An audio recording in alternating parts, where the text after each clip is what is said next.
बैठा हूँ।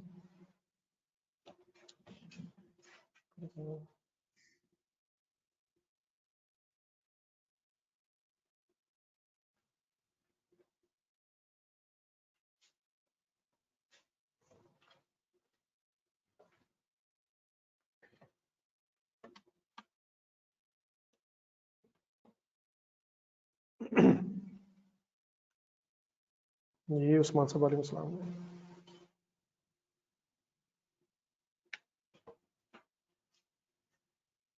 ये क्लास तक लाहौर वाले पहुंचे हैं या आउट स्टेशन वाले भी आ गए? लाहौर वाले भी नहीं पहुंचे।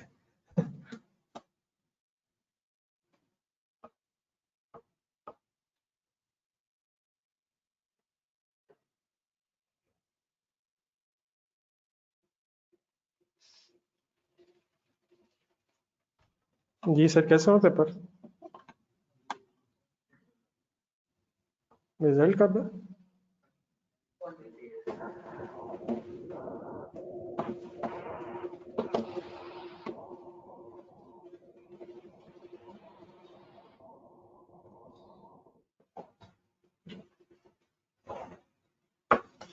को स्टार्ट करने हैं पढ़ाई अब? रिलैक्स हो गए छुट्टियां करके?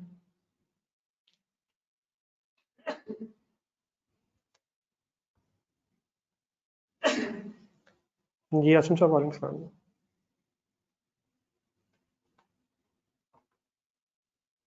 चलिए सर, फर्स्ट पेज सामने सामने रखना पर पेजेस आए होंगे, जरा सिलेबस के इंट्रोडक्शन से शुरू कर लेते हैं।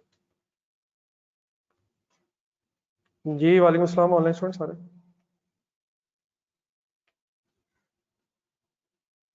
जी सर, FA2 जो है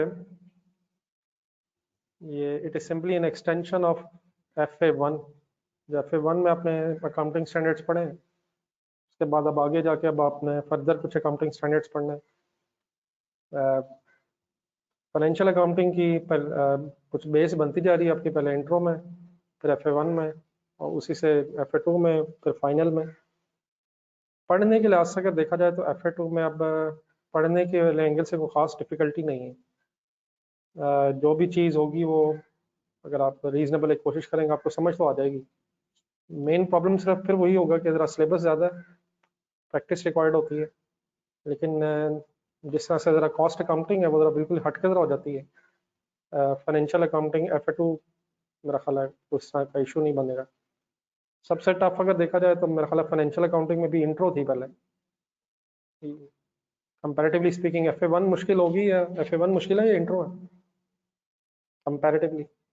मेरा तो खैर इंट्रो होगी जिस वक्त बेस ना हो, उसी बेस पे आई होप कि FA1 पढ़ते हुए मुश्किल नहीं है, बाकी इकट्ठा करते हुए और सिलेबस ज़रा ज़्यादा हो जाता है उसी तरह से समझना इंशाल्लाह इशू नहीं है।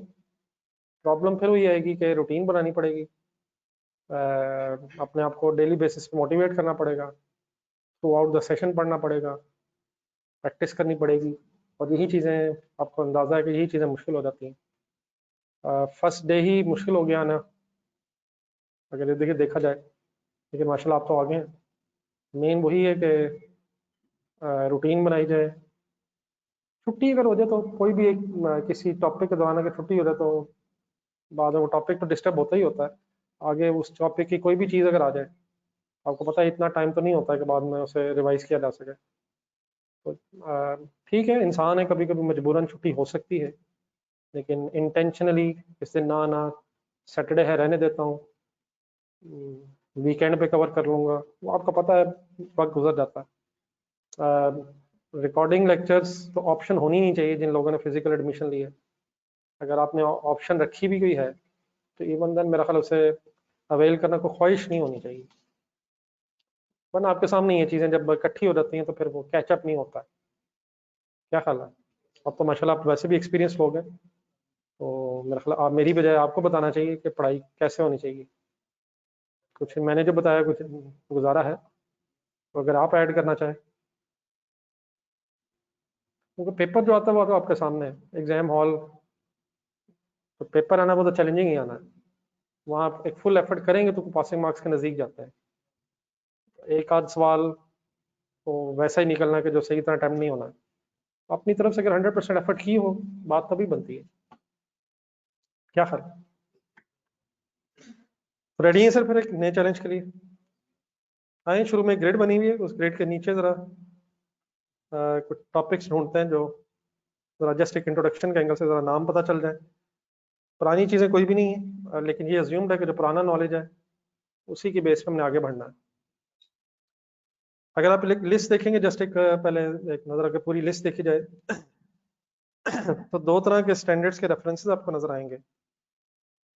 एक आईएएस के नाम से कुछ स्टैंडर्ड्स हैं ऊपर शुरू में, IAS 1, IAS 10, लेकिन जब आप थोड़ा सा और 9 तक पहुंचेंगे तो IFRS के रेफरेंस से शुरू हो जाएंगे, और फिर थोड़ा सा और एंड में जाएंगे तो कोई कंपनीज एक्ट की भी रिक्वायरमेंट्स आ जाएंगी।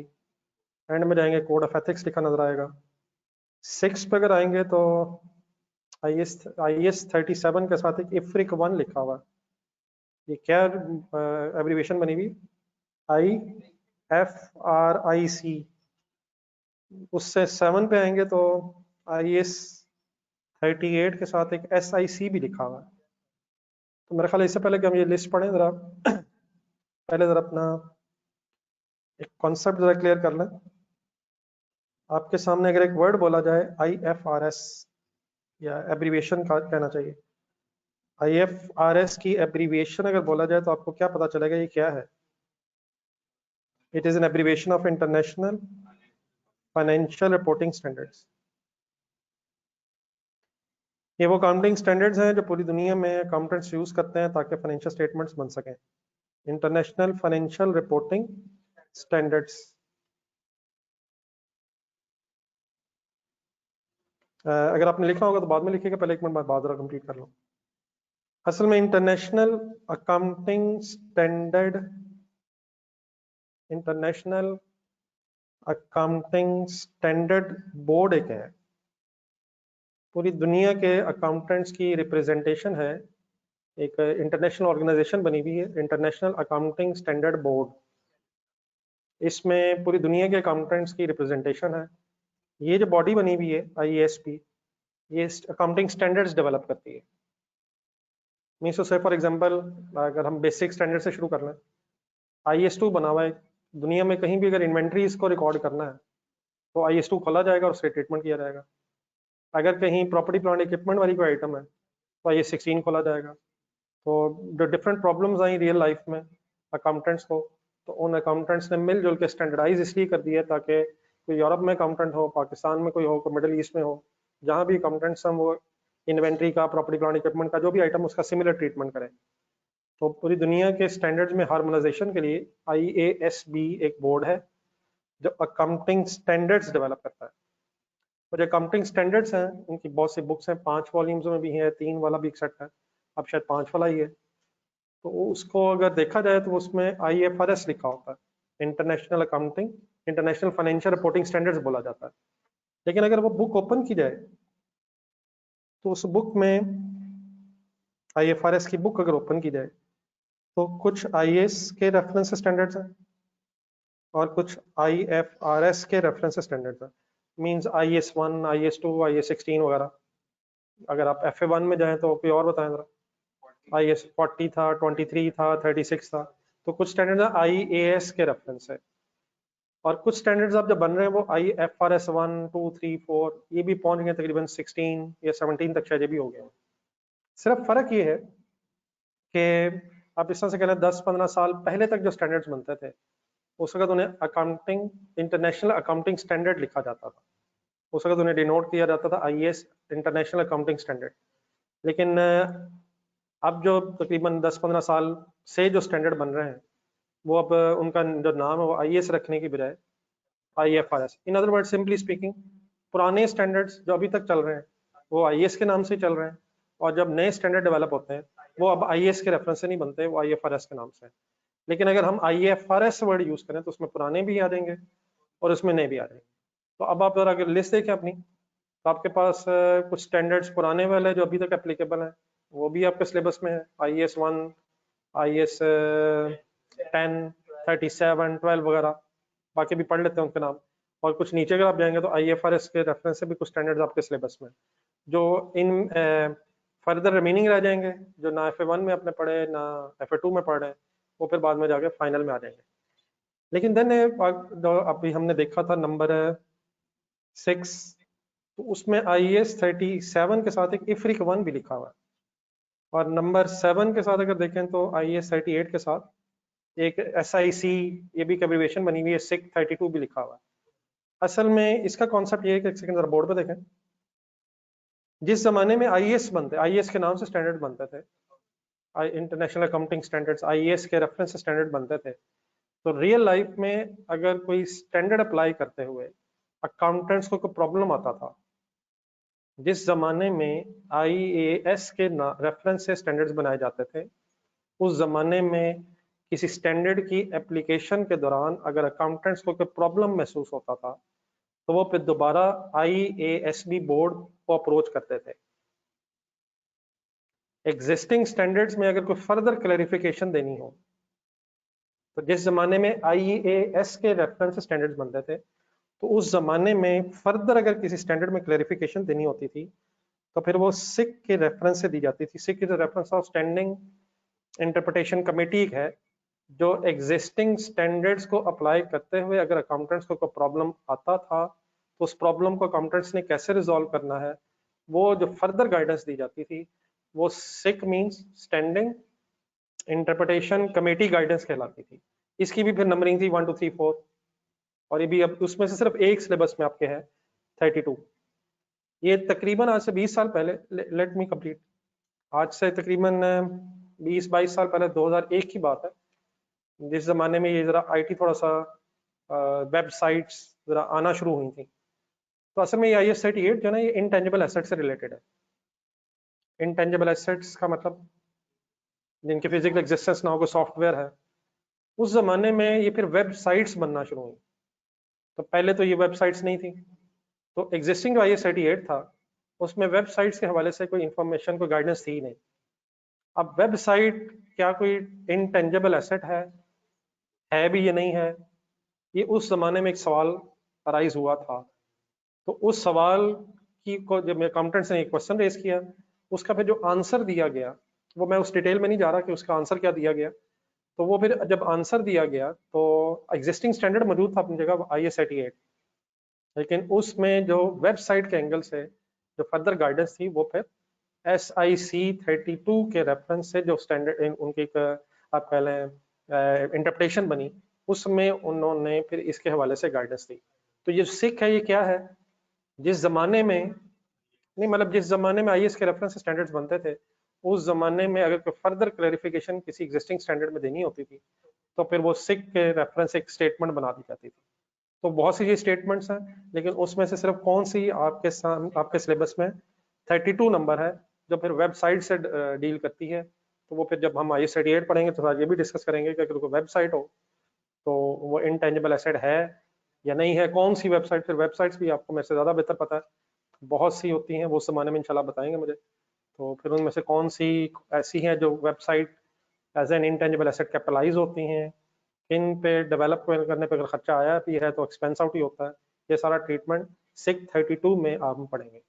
कुछ आइडिया हो गया SIC क्या है। इसी तरह जरा नंबर 6 पे जाए जरा। अब IAS 37 है, ये थोड़ा सा लाइबिलिटी से डील करता है, बाकी वो उसकी डिटेल में नहीं मैं जा रहा, लेकिन उसके साथ एक IFRIC 1 लिखा हुआ है। IFRIC का कॉन्सेप्ट ये है कि अब जिस जमाने से स्टैंडर्ड IAS की बजाय IFRS के रेफरेंस से बन रहे हैं, तो अब अगर कोई क्लैरिफिकेशन देनी हो IASB ने एग्जिस्टिंग स्टैंडर्ड्स में, तो अब वो SIC के रेफरेंस से नहीं होती है, वो IFRIC है, international financial reporting interpretation committee. तो वो जो अब क्लैरिफिकेशन आती हैं, वो अब SIC के रेफरेंस से नहीं आती, वो फिर IFRIC के रेफरेंस आती हैं। तो सिंपली वंस अगेन, पुरानी इंटरप्रिटेशन SIC के रेफरेंस से थी जो अभी तक एप्लीकेबल है, और जो नई इंटरप्रिटेशन है वो IFRIC के रेफरेंस है। तो अब इसमें एक डिसमेंटलिंग कॉस्ट होती है, जो शायद अभी आपको डिटेल में ना पता हो। IAS 16 से IAS 16 में एक एसेट की एक डिसमेंटलिंग का कॉन्सेप्ट होता है, उसमें IAS 16 की हद तक शायद आपने वर्ड सुना हो, लेकिन इसमें फिर अगर इस लाइबिलिटी में अगर चेंजेस आ जाए तो उसको कैसे काउंट फॉर करना है, तो वो फिर इफ्रिक 1 में IASB वालों ने स्पेसिफाई किया था। इन अदर वर्ड्स पुराने स्टैंडर्ड्स IAS के नाम से, पुरानी इंटरप्रिटेशन सिक के नाम से, और जो नए स्टैंडर्ड्स हैं IFRS के नाम से, और नई इंटरप्रिटेशंस इफ्रिक के नाम से, इफ्रिक के रेफरेंस से इशू की जाती हैं। ये चारों चीजें अगर आप कोई IFRS की बुक आपके सामने आए तो उसमें आप खोलेंगे तो IAS, वो IAS जो अभी तक एप्लीकेबल है वो भी होंगे, IFRS वाले स्टैंडर्ड्स भी होंगे, और आगे जाएंगे तो सिक वाली जो इंटरप्रिटेशन है जो अभी तक एप्लीकेबल है वो भी होंगी, और जो इफ्रिक के रेफरेंस से इंटरप्रिटेशन है वो भी मौजूद होंगी। तो इन चारों चीजों को कलेक्टिवली अगर बोलना हो तो IFRS वर्ड बोला जाता है। लेकिन IFRS की उस बुक को खोलेंगे तो IAS भी नजर आएंगे, IAS के रेफरेंस से भी स्टैंडर्ड्स नजर आएंगे, बाकी आप बोल नजर आगे सिक भी नजर आएंगी, IFRS वाले स्टैंडर्ड्स भी नजर आएंगे। तो सिक में से सिर्फ एक 32 और इफ्रिक में से सिर्फ एक 1 आपके सिलेबस में है। बाकी जो चीजें आप सिलेबस में नहीं है FA1 FA2 में भी, वो डेफिनेटली फिर आपके फाइनल स्टडीज में आएंगी जब आप अपने फाइनल एग्जाम्स देंगे। तो ये थोड़ा सा जो मैंने इंट्रोडक्शन सॉर्ट ऑफ लिखा है, ये अगर आप इसी पेज के नीचे चाहे लिख लें जो सिलेबस वाला पेज, बस इसका एक जनरल आइडिया होना चाहिए। डेफिनेटली ये कोई एग्जामिनेबल चीज नहीं है, लेकिन थोड़ा सा अगर आइडिया हो जाए तो अच्छा है। हाँ जी, अगर कोई पुराना स्टैंडर्ड बदलना है तो वो अब इफ्रिक के नाम से है। जो पुराना आप इससे कहना तकरीबन 10-15 साल का टफ लगा लें, उससे पहले जो होता था वो IAS था और सिक था। अब अगर किसी पुराने में चेंज आनी है तो वो भी इफ्रिक ही कहलाएगा, पुराने में इंटरप्रिटेशन या पुराने स्टैंडर्ड में बदलना है। अब जो भी नया, अब इस IAS की जगह अगर कोई स्टैंडर्ड आ रहा है वो भी IFRS आएगा, और अगर उस पुराने स्टैंडर्ड में भी अगर कोई इंटरप्रिटेशन आनी है तो अब वो इफ्रिक है। तो पुराने और नए की बस इस तरह डिस्टिंक्शन करें।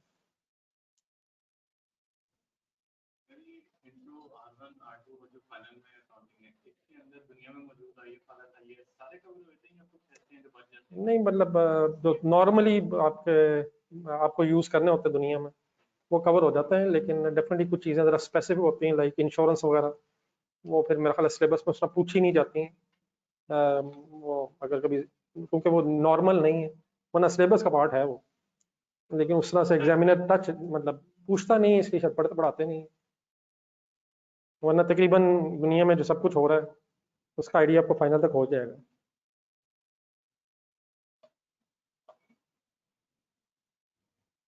बाकी स्पेसिफिक इंडस्ट्री सेक्टर के उससे रिलेटेड जो चीज़ें मतलब बैंक्स हैं, इंश्योरेंस कंपनीज हैं, तो उसकी उस तरह से डिटेल सिलेबस में तो नहीं होगी, लेकिन उसका भी जनरल आइडिया ज़रूर हो जाएगा। तो असल में तो गेम फाइनल ही है सर, यहाँ तो एक आप कह लें आपकी बेस बन रही है। हमारे लिए वो बेस इस वक्त काफ़ी ज़्यादा गहरी हो गई है। जितनी बेस गहरी होगी या मजबूत होगी। असल में तो वो चैलेंज है जहाँ अपने दिन के टाइम आर्टिकल्स करने हैं और रात को भी आर्टिकल्स करने हैं, और पता नहीं किस किस वक्त आर्टिकल्स करने हैं, और साथ बीच में कहीं ना कहीं से स्टडीज के लिए टाइम भी निकालना है। लेकिन वो मेरा ख्याल है सिर्फ स्टूडेंट पे डिपेंडेंट नहीं होगा, वो फर्म मानेगी तभी है। दोनों मिलजुल के ही, वो भी एक साइंस बननी है, जरा आने तो दें। मेरा ख्याल है ये सबसे बेस्ट रहेगा कि आप जिंदगी में CA के हवाले से जहन में निकाल दें कि कुछ आसानी हो जाएगी। बेहतर ये be prepared for the worst, बाकी जो आसान मिल जाए वो बेस्ट है, लेकिन बेस्ट की उम्मीद ना रखें, मतलब कोई आसानी की उम्मीद ना रखें। हाँ, मैं तो कई दफ़ा पहले भी बताया कि अगर भूल जाएं कि हमारे कोई इंसानी हकूक हैं तो ये सबसे बेस्ट रहेगा। एटलीस्ट सस्पेंडेड ज़रूर महसूस करें। मेरी वैसे सजेशन तो ये कि सीज महसूस करें, ख़त्म महसूस करें, लेकिन कम से कम चलें अब तो एटलीस्ट सस्पेंडेड ज़रूर महसूस करें। लेकिन मेरा ख्याल अब मेरे से ज़्यादा आप लोग CA की हकीकत को बयान कर सकते हैं, मैं शायद ऑब्सलीट हो गया हूँ। नहीं, आपको ताज़ा ताज़ा एक्सपीरियंस हो रहे हैं, मेरे पुराने हो गए। क्या ख्याल है आपको? अगर कोई मिले कोई CA करना चाह रहा तो आप उसे ही कहेंगे ना, आजा आजा, बड़ा आसान हो। आप ये कह ही नहीं पाएंगे जो मैंने कहा है। अगर आप कह भी रहे होंगे तो आपका वो आवाज और आपका वो लहजा वो साथ नहीं दे रहा होगा। वैसे तो आप वैसे ही नहीं कहेंगे कोई गलत बात, झूठ तो वैसे नहीं, लेकिन अगर आप बोलना भी चाहेंगे तो मेरा ख्याल है शैतान अगर आके बुलवाने की कोशिश भी करेगा तो वो एक अलग बात है कि जिसे आप कह रहे होंगे वो मानेगा नहीं, क्योंकि आपने भी नहीं माना था। वो कहता है मुझे ना, मैं ना करूं। आपने भी यहाँ महसूस किया तो आपको पता चला। एक्सप्लेन नहीं हो सकती, वर्ड्स में नहीं बताया जा सकता किसी को। या बता सकते हैं आप किसी नॉन अकाउंटेंट को जो आई कैप में ना हो, उसे आप नहीं समझा सकते कि जो यहाँ यहाँ होता है। नहीं मतलब किसी को भी नहीं जो इस प्रोफेशन में नहीं है। और खुदा ना खास्ता अगर ये एक्सप्लेन करना पड़ जाए कि यहाँ फेल भी हो जाता बंदा, नहीं वो अंडरस्टूड बात है कि नहीं पढ़ता होगा, वो अंडरस्टूड बात है कि ये नहीं पढ़ा होगा इसने। और अगर कोई मुंह पे हमारे कह दे कि तूने पढ़ा नहीं होगा इसलिए फेल हुआ है, तो हम उसे कह तो कुछ नहीं सकते, लेकिन हम बात समझा भी नहीं सकते। बेहतर ये कि हम आइसोलेशन में चले जाएं और अपने आप से बातें करें। हाँ, नहीं हमारे वाले ने तो बीए कर भी लिए, तू किधर सीए में फंस गया। वो तो बीए इकट्ठा है, तू इतनी दूर है फिर भी नहीं हो रहा तेरे से। तो बेहतर ये है कि सर आप सीए का तरीका ये है कि आराम से कैलकुलेटर रजिस्टर किताब में पास हो और अकेले हो और किसी से बात ही ना की जाए जब तक सीए होना जाए। क्या ख्याल है वैसे, या ज्यादा एग्जेजरेट कर रहा हूँ? कम कर रहा हूँ अभी। हाँ रिजल्ट अच्छा आ जाए, फिर भी अगर आप किसी को कहेंगे मैं पास हो गया, वो कहेगा यार पास हो के खुश हो रहा है। तो बेहतर यही है कि और सबसे ज्यादा चैलेंजिंग एक पुरानी किताब को खोलना होता है। तो इसलिए आज हम फर्स्ट अटेम्प्ट के लिए FA2 में इकट्ठे हुए हैं या लास्ट अटेम्प्ट के लिए?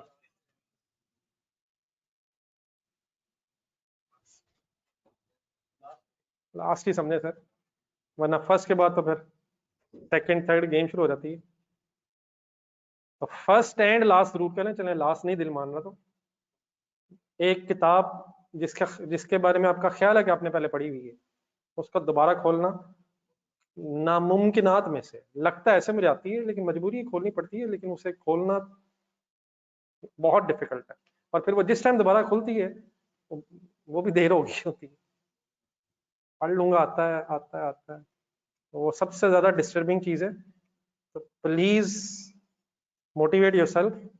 बड़े आप हो गए, मैं आपको अगर मेरे नज़दीक आप सिर्फ रेगुलरिटी इंश्योर कर लें, आप भी सोच रहे हैं ठंडे दिल से, अगर तो ये इम्पॉसिबल है तो वैसे बता दें, आने को खेलते हैं। तो इम्पॉसिबल और यकीनन ये आसान भी नहीं है, और मेरा ख्याल है कम से कम इम्पॉसिबल भी ना करार दे दें। हाँ ये मुश्किलात की तरफ है, बट इज अ सोल्यूशन। आप बताएं इस मुश्किल मुश्किल को कैसे हल करें।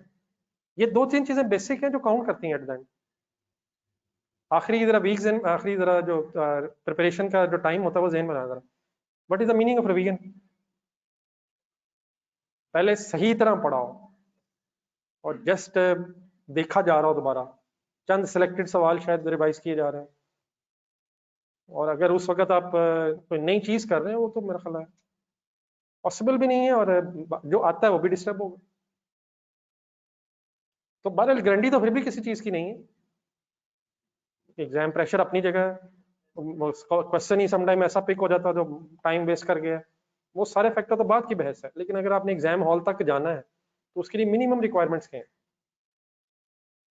नहीं आप ही बताएं, आप ही बताएं, अपना जहन में लाएं, आपको माशाल्लाह सब कुछ पता है। और अगर किसी ने कॉस्ट भी दे दिया हुआ है तो उसको तो मेरा ख्याल अब समझाने की जरूरत ही नहीं है कुछ। जी जी, तो कह रहे थे चले ऐसे जरा जस्ट एक टॉपिक्स की लिस्ट तो पढ़ लें। ये लिख लिया था, कहीं नहीं कोई लिख तो नहीं रहा था। महाराज ये मैं जरूर कहूंगा कि FA2 में अंडरस्टैंडिंग इशू नहीं है। चीजें नई जरूर है सारी, लेकिन आपको आइडिया दिया जाएगा तो आपको समझ आ जाएगा, लेकिन समझ आ जाना सफिशिएंट नहीं। समझ आ जाने की बेस पे क्वेश्चंस करें, प्रैक्टिस करें, होमवर्क्स मस्ट है, टेस्ट मस्ट है, लेकिन उस पर ध्यान नहीं जाता है।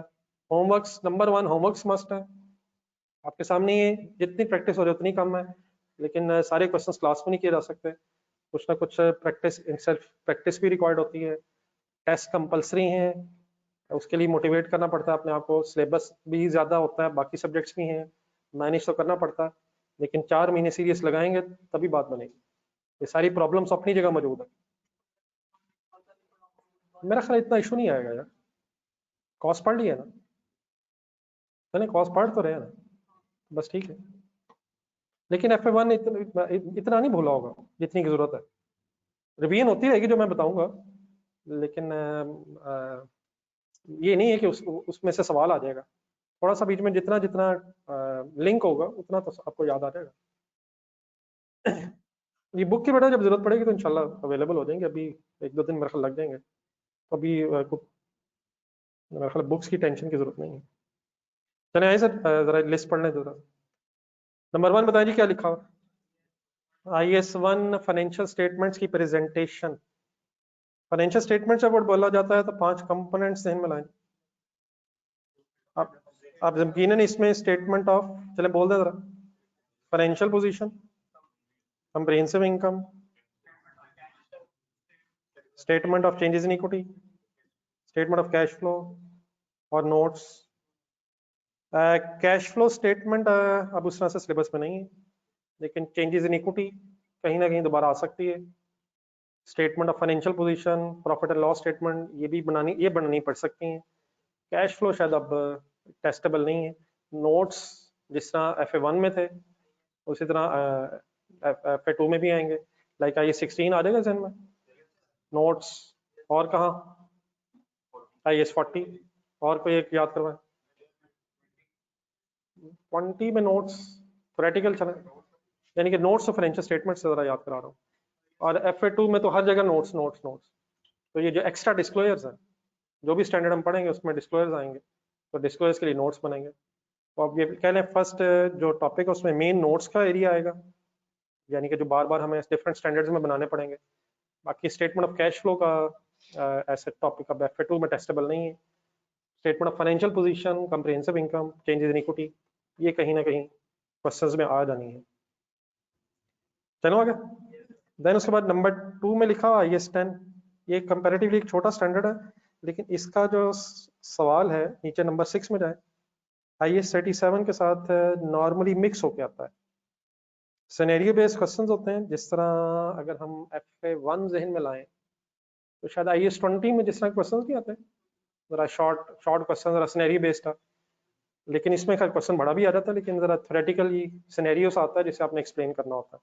तो नॉर्मली IS10 और 37 मिक्स होके आता है। IFRIC 1 जरा न्यूमेरिकल चीज है, ये एक अलग वर्किंग होती है इसमें, तो वो अलग ही ये टॉपिक है, मतलब लिंक, लेकिन उसका क्वेश्चन अलग आता है। बाकी इस वक्त नाम अगर पढ़ भी लेंगे तो मैं बस जस्ट एक आईडी होगा। एक IS12 मेन टॉपिक्स में से है, ऊपर नंबर 3, इनकम टैक्सेस का अकाउंटिंग ट्रीटमेंट। इसमें न्यूमेरिकल्स जो हैं, जिन जिन लोगों ने टैक्स पढ़ा हुआ है उसमें जिस तरह टैक्स के न्यूमेरिकल्स होते हैं, प्रॉफिट में ऐड डेप्रिसिएशन, तो है इसका idea, accounting depreciation add tax depreciation, तो वो लंबी बहस इसमें हो रहा है। IS नहीं, लेवी नहीं, इनकम टैक्सेस हैं, प्रॉफिट पे जो टैक्सेस होते हैं उसमें फिर अकाउंटिंग पॉइंट ऑफ व्यू से 3 तरह के टैक्सेस होते हैं, current tax, deferred tax, prior period tax. तो वो एक इसमें से नॉर्मली अक्सर 15-20 नंबर का क्वेश्चन बन जाता है, लेकिन वो डेफिनेटली डिफरेंट टॉपिक्स के साथ मिक्स होकर बनता है। टफ बहुत ज़्यादा नहीं है, लेकिन क्वेश्चन काफ़ी लेंथी हो जाता है। सही आइडिया जैसे ही आपको मिलेगा तो इंशाल्लाह आपको समझ आ जाना, लेकिन इन अ सेंस के अलग से इसका एक टॉपिक, इसका एक क्वेश्चन अक्सर 15 से 20 मार्क्स तक, 17-18 तकरीबन हर टाइम में आ रहा है। शायद ये इस टाइम से पिछली टाइम गुजरी है उसमें जरा शॉर्ट क्वेश्चन के साथ मिक्स था, लेकिन अदरवाइज हमेशा 15 से 20 नंबर डिफरेंट स्टैंडर्ड्स के साथ मिक्स हो गया आ रहा था। IS21 ये फॉरेन एक्सचेंज रेट्स का इसमें इशू आना, अगर आपने कोई इंपोर्ट की है और लोकल पाकिस्तान की करेंसी के अलावा अगर किसी करेंसी में पेमेंट कर रहे हैं आप, डॉलर यूरोज में पेमेंट करें, मशीनरी आपने जर्मनी से खरीदी है तो उसे पाकिस्तानी रुपीस में कन्वर्ट करने हैं जो पैसे, फॉर एग्जांपल आपने 1 लाख यूरो दिए, उसको फिर पाकिस्तानी करेंसी में कन्वर्ट करके काउंटिंग करेंगे। और इसी तरह अगर एक्सपोर्ट किए, वर्ड सुने भैया, इंपोर्ट एक्सपोर्ट, अगर फॉरेन करेंसी इन्वॉल्व है बीच में तो उसे लोकल करेंसी में कैसे कन्वर्ट करना है, उसके लिए एक स्टैंडर्ड IS 21 बना हुआ है। ये भी अब चीज़ नहीं तो ज़रूर होगी, लेकिन कोई ऐसा मुश्किल वाली बहस नहीं है। आपको जब आइडिया होगा तो इंशाल्लाह आराम से हो जाएगा। वैसे कंपैरेटिवली एक छोटा सा टॉपिक है जिसमें कम टाइम ही लगता है। ठीक है, तो इस वक्त मेरा मकसद जस्ट एक शायद आइडिया देना ही है, बाकी तो जब डेप्थ में जाएंगे तो गेम ऑन हो जानी है। फिर एक नंबर 5 में IS 28 लिखा हुआ है, इसको थोड़ा सा नीचे है, नंबर 9 ढूंढना है IFRS 3, फिर नंबर 10 ढूंढना है, नंबर 12 सॉरी ढूंढना है IFRS 10। नंबरिंग अगर बोलूँ तो 5, 9 और 10 स्टैंडर्ड के रेफरेंसेस IS 28, IFRS 3 और IFRS 10। इनको अगर तीनों का इकट्ठा कर लिया जाए, बताएंगे नंबरिंग कौन कौन सी कह रहा हूँ? अगर नंबरिंग मतलब जो सीरियल नंबर लिखा हुआ 5, 9, 10, तो ये मिल के हमारा एक मेन टॉपिक बनता है consolidated financial statements. Consolidated financial statements, अगर पेरेंट और सब्सिडरी का एक रिलेशनशिप बन जाए, अगर किसी एक कंपनी ने किसी दूसरी कंपनी के मोर देन 50% शेयर्स खरीद लिए हैं, तो फिर वो एक पेरेंट और सब्सिडरी का रिलेशनशिप बन जाता है, जिसमें फिर कंबाइंड फाइनेंशियल स्टेटमेंट्स बनती हैं। तो सेपरेट फाइनेंशियल स्टेटमेंट्स दो कंपनी से अगर गिवन हो, उनको कंसोलिडेटेड सिंपली मींस इकट्ठा करना है, तो उनको ऐड करने का क्या तरीका होता है कि अकाउंटेंट बन के, वो हमने इन 3 स्टैंडर्ड्स में डिस्कस करना है। और इसमें से भी नॉर्मली 18 से 20 नंबर हर अटेम्प्ट में क्वेश्चन आ जाता है, तो one of the main areas of syllabus कर लें आप। बाकी कंसोलिडेशन मीन सिंपली एडिशन है, लेकिन एडिशन कैसे होती है और कब होती है ये फिर इंशाल्लाह डिस्कस करेंगे। इट विल टेक मेरा ख्याल है अल्लाह करे 3 हफ्तों में तो बात सिमट ही जाए। फिर उसके बाद आ जाए नंबर 7, तो मैंने अभी आइडिया दिया था आपको, IS 38 is for intangible assets. Tangible assets का तो आपको पता है IS 16 में प्रॉपर्टी प्लांट इक्विपमेंट, लेकिन अगर कोई सॉफ्टवेयर खरीदा है, कोई लाइसेंस खरीदा है, तो उसको कैसे काउंट फॉर करना है। कुछ कॉन्सेप्ट मिलते जुलते हैं, जिस तरह IS 16 में इनिशियली कॉस्ट पे रिकॉर्ड करना है, सब्सिक्वेंट मेजरमेंट के फिर कॉस्ट मॉडल, रिवैल्यूएशन मॉडल, लेकिन साथ एक सिक आ जाएगी, उसमें वेबसाइट पढ़ेंगे, बहुत ज़्यादा टफ नहीं है शायद। देन उसके बाद फिर IS 41 एक लिखा हुआ है एग्रीकल्चरल। अगर आपका कोई फार्म हाउस हो जिसमें आपने dairy farming, cattle farming, animals रखे हुए हैं, अब तो ये बहुत बड़ा बिजनेस हो गया हुआ है, खासतौर पर अगर ऑस्ट्रेलिया न्यूजीलैंड में जाए आप, आइडिया है उसका, सैकड़ों की तादाद में, हज़ारों की तादाद में। तो अगर एग्रीकल्चर बिजनेस और आप वहाँ अकाउंटेंट बन जाए, तो अब उन कैटल, उन शीप्स को, उन बफेलोज को, काउस को कैसे काउंट फॉर करेंगे, एसेट है। और इसी तरह अगर कोई बागात हैं, आम के बागात हैं, ट्रीज हैं, उसमें ऑरेंज ट्रीज हैं, तो ये भी अकाउंटेंट को करना पड़ सकता है। तो ये एग्रीकल्चर एक स्टैंडर्ड है। आप क्या कह रहे हैं?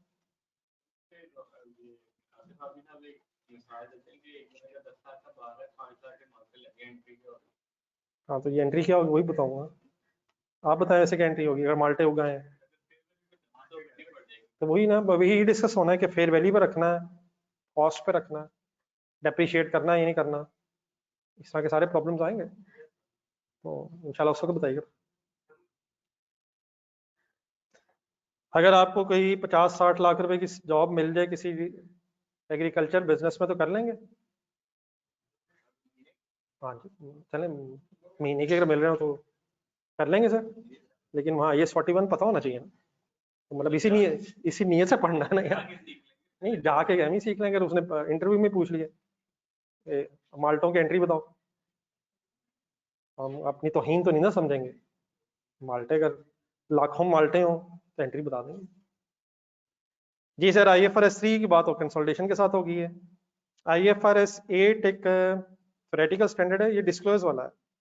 अगर एक ही बिजनेस में, एक ही कंपनी के एक से ज्यादा बिजनेसेस हो, क्या बोला मैंने, एक ही कंपनी के एक से ज्यादा बिजनेस हो, या एक कंपनी एक से ज्यादा एरियाज में बिजनेस कर रही हो। नहीं, मतलब फॉर एग्जांपल एक कंपनी है जिसका बिजनेस यूरोप में भी है, मिडिल ईस्ट में भी है, अमेरिका वगैरह में भी है। तब एक ही बिजनेस है, मल्टीनेशनल कंपनी है, लेकिन उसके डिफरेंट ज्योग्राफिकल रीजन्स में बिजनेस है। तो फिर ये रिक्वायर्ड है कि वो कंपनी नोट्स में जाके एरिया वाइज डिस्क्लोजर दे, ये बताए यूरोप में प्रॉफिट कितना हुआ है, मिडिल ईस्ट का प्रॉफिट या लॉस कितना है, एरिया वाइज अलहदा बताए नोट्स में जाके। इसी तरह अगर एक कंपनी के एक से ज्यादा प्रोडक्ट्स हैं, लाइक फॉर एग्जांपल एक कंपनी है जो मेडिसिन भी बना रही है, साथ केमिकल्स भी बना रही है, साथ फॉर एग्जांपल कोई पॉलिएस्टर टाइप चीज बना रही है, तो ऐसी कंपनी के प्रॉफिट एंड लॉस स्टेटमेंट में तो सेल इकट्ठी आ रही होगी। क्या ख्याल है? सेल, कॉस्ट ऑफ सेल, तो सारी प्रोडक्ट्स इकट्ठी आ रही होगी, लेकिन शेयर होल्डर्स को नोट्स में जाके मेडिसिन बिजनेस का प्रॉफिट क्या है, फार्मास्यूटिकल्स का क्या, मेडिसिन तो फार्मास्यूटिकल एक ही हो गया, केमिकल्स का कितना है, तो या प्रोडक्ट वाइज और या रीजन वाइज डिस्क्लोजर्स देने होते हैं। तो वो एक ही कंपनी के अगर एक से ज्यादा रीजन्स में या एक कंपनी के एक से ज्यादा प्रोडक्ट्स अगर है तो उन्हें फिर ऑपरेटिंग सेगमेंट्स बोला जाता है। इस स्टैंडर्ड में कोई एंट्री ऐसा सच नहीं है, सिर्फ डिस्क्लोजर्स के एंगल से ये एक IFRS 8 बना हुआ है, कंपैरेटिवली एक शॉर्ट सा स्टैंडर्ड है। तो रीजनेबली आइडिया हो गया वैसे। बाकी IFRS 9 एक बिल्कुल नई चीज़ है, फाइनेंशियल इंस्ट्रूमेंट क्या होता है, छोटा सा एक स्टैंडर्ड है, लेकिन बहरहाल ये मिक्स हो जाता है बाकियों के साथ, तो ये जब पढ़ेंगे इंशाल्लाह तभी पता चलेगा। बाकी IFRS 10, 3 और IAS 28 मिलके कंसोलिडेशन है। IFRS 15 फिर एक अलग नई बहस है, बड़ी बहस है, रेवेन्यू। रेवेन्यू किसे कहते हैं? हाँ जी, रेवेन्यू की एक एग्जांपल सेल है। रेवेन्यू असल में कहते हैं इनकम को। इनकम और सेल में क्या फर्क है? Sale is an example of income. हाँ जी, मतलब sale is an example of income. क्या इनकम सिर्फ सेल ही है? जो बिजनेसेस चीजें बेच रहे हैं वो अपनी इनकम को सेल कहते हैं। कोई फॉर एग्जांपल प्लाजा का ओनर है, वो अपनी इनकम को रेंट इनकम कहेगा। किसी ने शेयर्स खरीदे हुए हैं तो वो डिविडेंड इनकम को वो अपना रेवेन्यू डिविडेंड इनकम को कहेगा। तो रेवेन्यू इनकम के एंगल से इनकम, रेवेन्यू, और फिर डिफरेंट बिजनेसेस में डिफरेंट टाइप्स ऑफ रेवेन्यू हो सकता है। तो इस स्टैंडर्ड में फिर हम ये डिस्कस करेंगे कि रेवेन्यू कब रिकॉर्ड होता है। आप बताएंगे रेवेन्यू कब रिकॉर्ड होता है? जब वो अर्न हो जाए। लेकिन वो अर्न कब हो जाता है? फिर वो इंशाल्लाह लंबी बहस शुरू हो जाएगी। फिर डिफरेंट बिजनेसेस हैं, service industries, trading businesses, manufacturing businesses, तो ये भी बड़ा स्टैंडर्ड है। इसमें से अक्सर ही वैसे क्वेश्चन आता है, मेरे ख्याल लास्ट टर्म में नहीं आया, तो अब ये ना कह दीजिएगा फिर इस टर्म में जरूर है। तो इसमें से भी और बाकी में से भी किसी में से भी हो सकता है। सम टाइम 15-20 नंबर का भी आ जाता है, और सम टाइम शॉर्ट क्वेश्चंस में भी आ जाता है। FA1 टाइप भी इसका पेपर पैटर्न है, जिसमें 3 लॉन्ग क्वेश्चंस होंगे, 5 शॉर्ट क्वेश्चंस और बाकी MCQs। जिस तरह वहाँ MCQs है उस तरह यहाँ भी है। तो depending upon the paper pattern, एक दफ़ा शायद बड़ा क्वेश्चन आ जाता है लॉन्ग क्वेश्चंस में, और समटाइम्स फिर 8-9 नंबर का शॉर्ट क्वेश्चन भी होता है। बहरहाल one of the main issues of FA2। फिर लीज भी एक बड़ा जी स्टैंडर्ड है, IFRS 16। अच्छा, IFRS 16 लिखा हुआ है, IAS 16 नहीं है। तो लीजेस की अकाउंटिंग, ये भी एक बड़ा स्टैंडर्ड है, टाइम कंज्यूमिंग भी है और डेप्थ भी ज़्यादा है। फिर नंबर 15 में कुछ कंपनीज एक्ट की रिक्वायरमेंट्स हैं, उसके 3 स्केड्यूल्स हैं, 3rd, 4th एंड 5th। ये भी डिस्क्लोजर्स के एंगल से है। नंबर 1 में एक सेकंड जाए जरा, जो नंबर 1 अभी हमने डिस्कस किया था, स्टेटमेंट ऑफ फाइनेंशियल पोजीशन और statement of profit and loss के कुछ एक्स्ट्रा डिस्क्लोजर्स कंपनीज एक्ट में भी लिखे हुए हैं। तो ये कंपनी एक्ट जो है, इसमें कंपनीज की फाइनेंशियल स्टेटमेंट्स के कुछ डिस्क्लोजर्स, एक डिस्क्लोजर तो ये डिस्क्लोजर्स का तो मतलब सबको पता ना, ये स्टैंडर्ड में भी डिस्क्लोजर्स हैं, लेकिन स्टैंडर्ड्स के डिस्क्लोजर्स के अलावा कुछ लॉ में भी डिस्क्लोजर्स रिक्वायर्ड है, जो कंपनीज ने अपनी फाइनेंशियल स्टेटमेंट्स बनाते हुए मीट करने होते हैं। तो ये भी एक थ्योरेटिकल टॉपिक है, लेकिन थ्योरेटिकल पढ़ने के बाद फिर इसकी application statement of financial position, statement of profit and loss और चेंजेस इन इक्विटी बनाते हुए इसकी फिर एप्लीकेशन डिस्क्लोजर्स के एंगल से भी आ जाती है। तो नॉर्मली तो इसमें से वैसे 5, 6, 7 नंबर का क्वेश्चन भी आ जाता है छोटा, लेकिन कभी कभी अगर एग्जामिनर चाहे तो नॉर्मल नहीं है, लेकिन मेरा ख्याल 5-6 अटेम्प्ट्स बाद अचानक उसे याद आता है कि बच्चों ने नहीं किया होगा, तो फिर ये 18-20 नंबर का भी सवाल आ जाता है। जैसे एनपीयू में इस दफ़ा हुआ है कि बच्चों का ख्याल था कि पिछली दफ़ा आ गया है, तो बस ठीक, आपका ख्याल था अब नहीं आएगा, लेकिन मेरा पिछली 3-4 दफ़ा से अब मुसलसल ही आ रहा है। 1, 2, 3 अटेम्प्ट्स में तो मुसलसल आ गया ना। तो इस वक्त इस दफ़ा उम्मीद अल्लाह ना करे आप कह दें कि नहीं थी, चलें बहरहाल अल्लाह बेहतर करता है इंशाल्लाह। इस तरह की बात नहीं करनी क्लास में इंशाल्लाह, अल्लाह मालिक है। अब जो होना था वो हो चुका है और हम एक नए जज्बे से इस वक्त क्लास में बैठे हैं। तो अगर किसी ने वो नहीं भी किया होगा तो क्या मसला है, बाकी उसका 80 आ जाएंगे, 80/100 नहीं, मतलब सॉरी 82/100 यार। पूरा नहीं, मैंने मेरा नहीं ख्याल कभी कहा होगा, नहीं मतलब मेरा ख्याल, मैं रिफाइन कर देता हूँ, अगर मैंने गलत कहा तो जब मौला मुझे माफ कर दे। पूरे पेपर की अगर तैयारी करेंगे तो फिर 80-85% अटेम्प्ट होगा और इंशाल्लाह, लेकिन पूरी कोशिश के बाद। तो अगर मैंने कुछ गलत कहा है तो मौला मौला भी माफ कर दे मुझे, या अल्लाह माफ कर दो मौला मुझे, और आपसे भी रिक्वेस्ट है। नहीं मतलब मैंने स्टेटमेंट ठीक कर दी, नहीं इंसान को गलती हो सकती है, हो सकता है कह दिया हो, लेकिन आपको तो ये बात पता है ना जो मैंने भी बोली कि अपनी अपनी तरफ से एक आध छोड़ के जाएंगे तो एग्जामिनर ने तो एक छुड़वाना ही है, ये अक्सर मैंने बोला है मेरा ख्याल है। अपनी तरफ से अगर छोड़ेंगे तो एक तो उसने छुड़वा लेना, फिर 2 हो जाएंगे। तो अपनी तरफ से अगर पूरी कोशिश करेंगे तो एक फिर भी छुड़वा लेना, तो इंशाल्लाह फिर गुजारा हो जाएगा। तो कोई ये मसला, एक आध सवाल अगर अटेम्प्ट ना हो सके तो ये इशू नहीं है, आपको भी पता भी, लेकिन इशू तब बनता है जब एक से ज्यादा का मसला हो जाए। अगर आप 80% अच्छा कर रहे हो तो आप भी कॉन्फिडेंट होते हैं, ये एक नॉर्मल है, इसको मतलब हमें एक दूसरे को बताने की जरूरत नहीं है, और ये किसी थर्ड पार्टी को हम समझा भी नहीं सकेंगे। हमें पता चल गया हुआ 1-2 दफा एग्जाम हॉल में जाके कि कहाँ तक होना चाहिए, कि हम भी रीजनेबली सेटिस्फाइड होते हैं। बाकी डेफिनेटली एक आध क्वेश्चन रह जाए तो थोड़ा सा जहन तो डिस्टर्ब होता ही है, लेकिन वो ज्यादा तब डिस्टर्ब होता है कि जो अटेम्प्ट है वो भी सही ना हो, फिर जहन में ये आता है एक तो गया है और दूसरों का पता नहीं, तो वो उससे फिर पैनिक क्रिएट होता है। और अगर ये पेपर के दौरान महसूस हो रहा हो ना तो उस वजह से फिर पेपर डिस्टर्ब हो रहा होता है। जब एक क्वेश्चन की टेंशन हो और दूसरे हो ना रहे हो, असल प्रॉब्लम तब बनता है।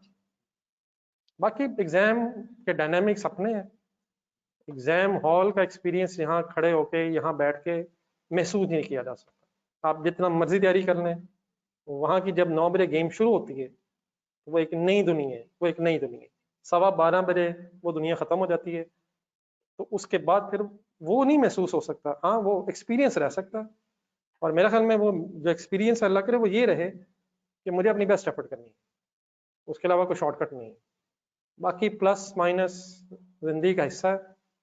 The only thing that we can do is कि हम अपनी एक बेस्ट एफर्ट कर लें। मुझे कोई काइंडली बेस्ट एफर्ट का मीनिंग बता दे जरा। नहीं कोई जरा ऊंची आवाज में। नहीं ये तो मैंने सुबह बताया, कोई पुरानी बात अगर किसी के जहन में आ रही है। What is the meaning of best effort? माजी से कहूंगा दुआ किया करें। वो ठीक है, ये भी एक पार्ट ऑफ बेस्ट एफर्ट जरूर है, मतलब फिरौनियत भी नहीं है, लेकिन it is not the only best effort. Best effort मेरे ख्याल में ये है कि जिसको करने के बाद आप कह सकें अपने आप को, किसी मोहल्ले वाले को नहीं, किसी दोस्त को नहीं, आप अपने आप को कह सकें यार मैं जो कर सकता था मैंने कर, और ये भी अपने आप को अंदर, ये जुबान से नहीं बताया जा सकता बट इज बेस्ट एफर्ट। क्या ख्याल है? जब आप मुतमिन हैं कि यार मैं इसके अलावा कुछ नहीं कर सकता था, तो मेरा ख्याल है उसके बाद फिर टेंशन इतनी भी नहीं लेनी चाहिए। लेकिन शायद वो स्टेज रेयर ही होती है कि हम अचीव कर लें।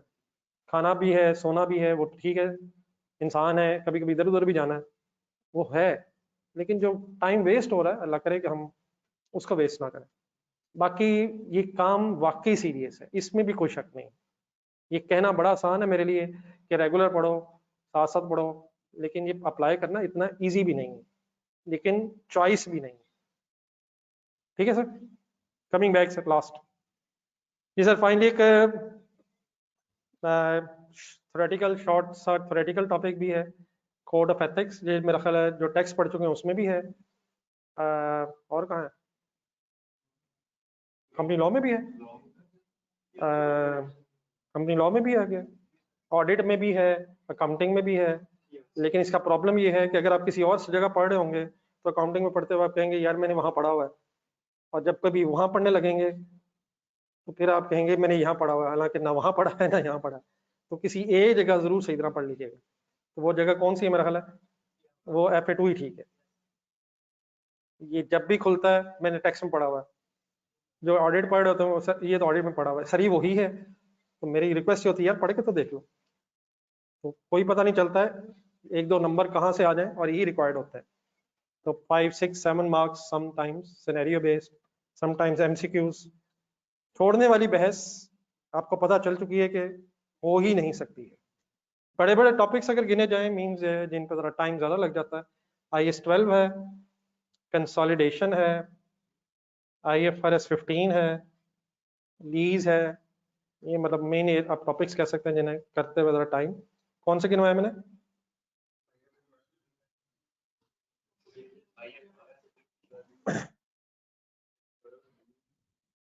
IAS 12, कंसोलिडेशन, लीजेस और रेवेन्यू, ज़रा लेंथी टॉपिक्स में। तो ये आप अगर बात कहना चाहें या बताना चाहें।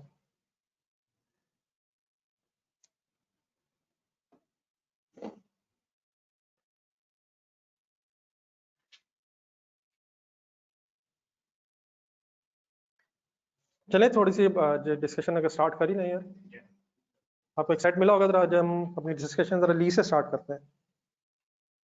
कौन सा था लीज का स्टैंडर्ड? IFRS 16। लीज सर हम दो हिस्सों में पढ़ेंगे। अभी इनिशियली हम सारा स्टैंडर्ड नहीं पढ़ सकेंगे क्योंकि अभी शायद हम इनिशियली लर्निंग फेज में होंगे।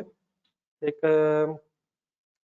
शॉर्ट सा पार्ट भी पढ़ लेंगे, फिर इंशाल्लाह जब आप रिजल्ट के बाद बड़े हो जाएंगे तो लीज का दूसरा हिस्सा फिर बाद में डिस्कस करेंगे। लीज का ये टॉपिक स्टार्ट करने से पहले हमें कुछ पुरानी चीज़ों को ज़रा रिकॉल करना है। IAS 36 इम्पेयरमेंट थोड़ा जहन में आ जाएगा। ये तो अंडरस्टूड बात है कि हमारी क्लास में कोई ऐसा हो ही नहीं सकता जिसने FA1 का ना पढ़ी हो, तो इसलिए प्लीज मान जाइएगा। इम्पेयरमेंट वर्ड सुना है कभी? इम्पेयरमेंट में कभी प्रेजेंट वैल्यू का कॉन्सेप्ट पढ़ा आपने? तो प्रेजेंट वैल्यू कैलकुलेट करने के दो फॉर्मूलाज होते हैं। पेन हाथ में रख लें जरा, फर्स्ट पेज एक रिवीजन है। हमें इन चीज़ों की जरा दोबारा जरूरत पड़नी है तो हम जरा थोड़ा सा रिवाइज करके आगे चलते हैं। प्रेजेंट वैल्यू कैलकुलेट करने के दो फार्मूलाज हैं। कौन कौन से? एक डिस्काउंटिंग का फार्मूला भी है और एक एन्यूटी का फार्मूला भी है। डिस्काउंटिंग का फार्मूला जरा देख के बोल दें। 1 plus I stands for interest rate और माइनस n है, n स्टैंड्स फॉर। एक कंपाउंडिंग भी होती है। प्रेजेंट वैल्यू और कंपाउंडिंग में क्या डिफरेंस है? नहीं वो तो फार्मूले में तो ठीक है आप कह रहे हैं, अगर कंपाउंडिंग होती है माइनस नहीं आएगा। कंपाउंडिंग का मतलब होता है आज की वैल्यू से साल बाद या 2 साल बाद 3 साल आगे जाना, कंपाउंडिंग। और 3 साल बाद की वैल्यू आज लाना, फ्यूचर से आज आना प्रेजेंट वैल्यू है, और आज से फ्यूचर में जाना कंपाउंडिंग है। तो कंपाउंडिंग की हमें कोई जरूरत नहीं है, हमें प्रेजेंट वैल्यू के फॉर्मूले पढ़ने हैं, समझने हैं। तो प्रेजेंट वैल्यू का फॉर्मूला है 1 प्लस I माइनस n वाला, और n stands for number of periods, number of years फिलहाल कर लेते हैं। एक फॉर्मूला एन्युटी का भी है, जस्ट फॉर्मूला जरा देख के बोले। 1 माइनस, बोले sir, 1 minus 1 plus interest rate minus n और डिवाइड बाय इंटरेस्ट रेट है। मेरा ख्याल है हाथ से जरा दोनों फार्मूले दोबारा लिखे जैसे मैंने लिखा, और बोलते हुए जरा 1 प्लस I माइनस n, और आगे एन्युटी का पूरा बोला।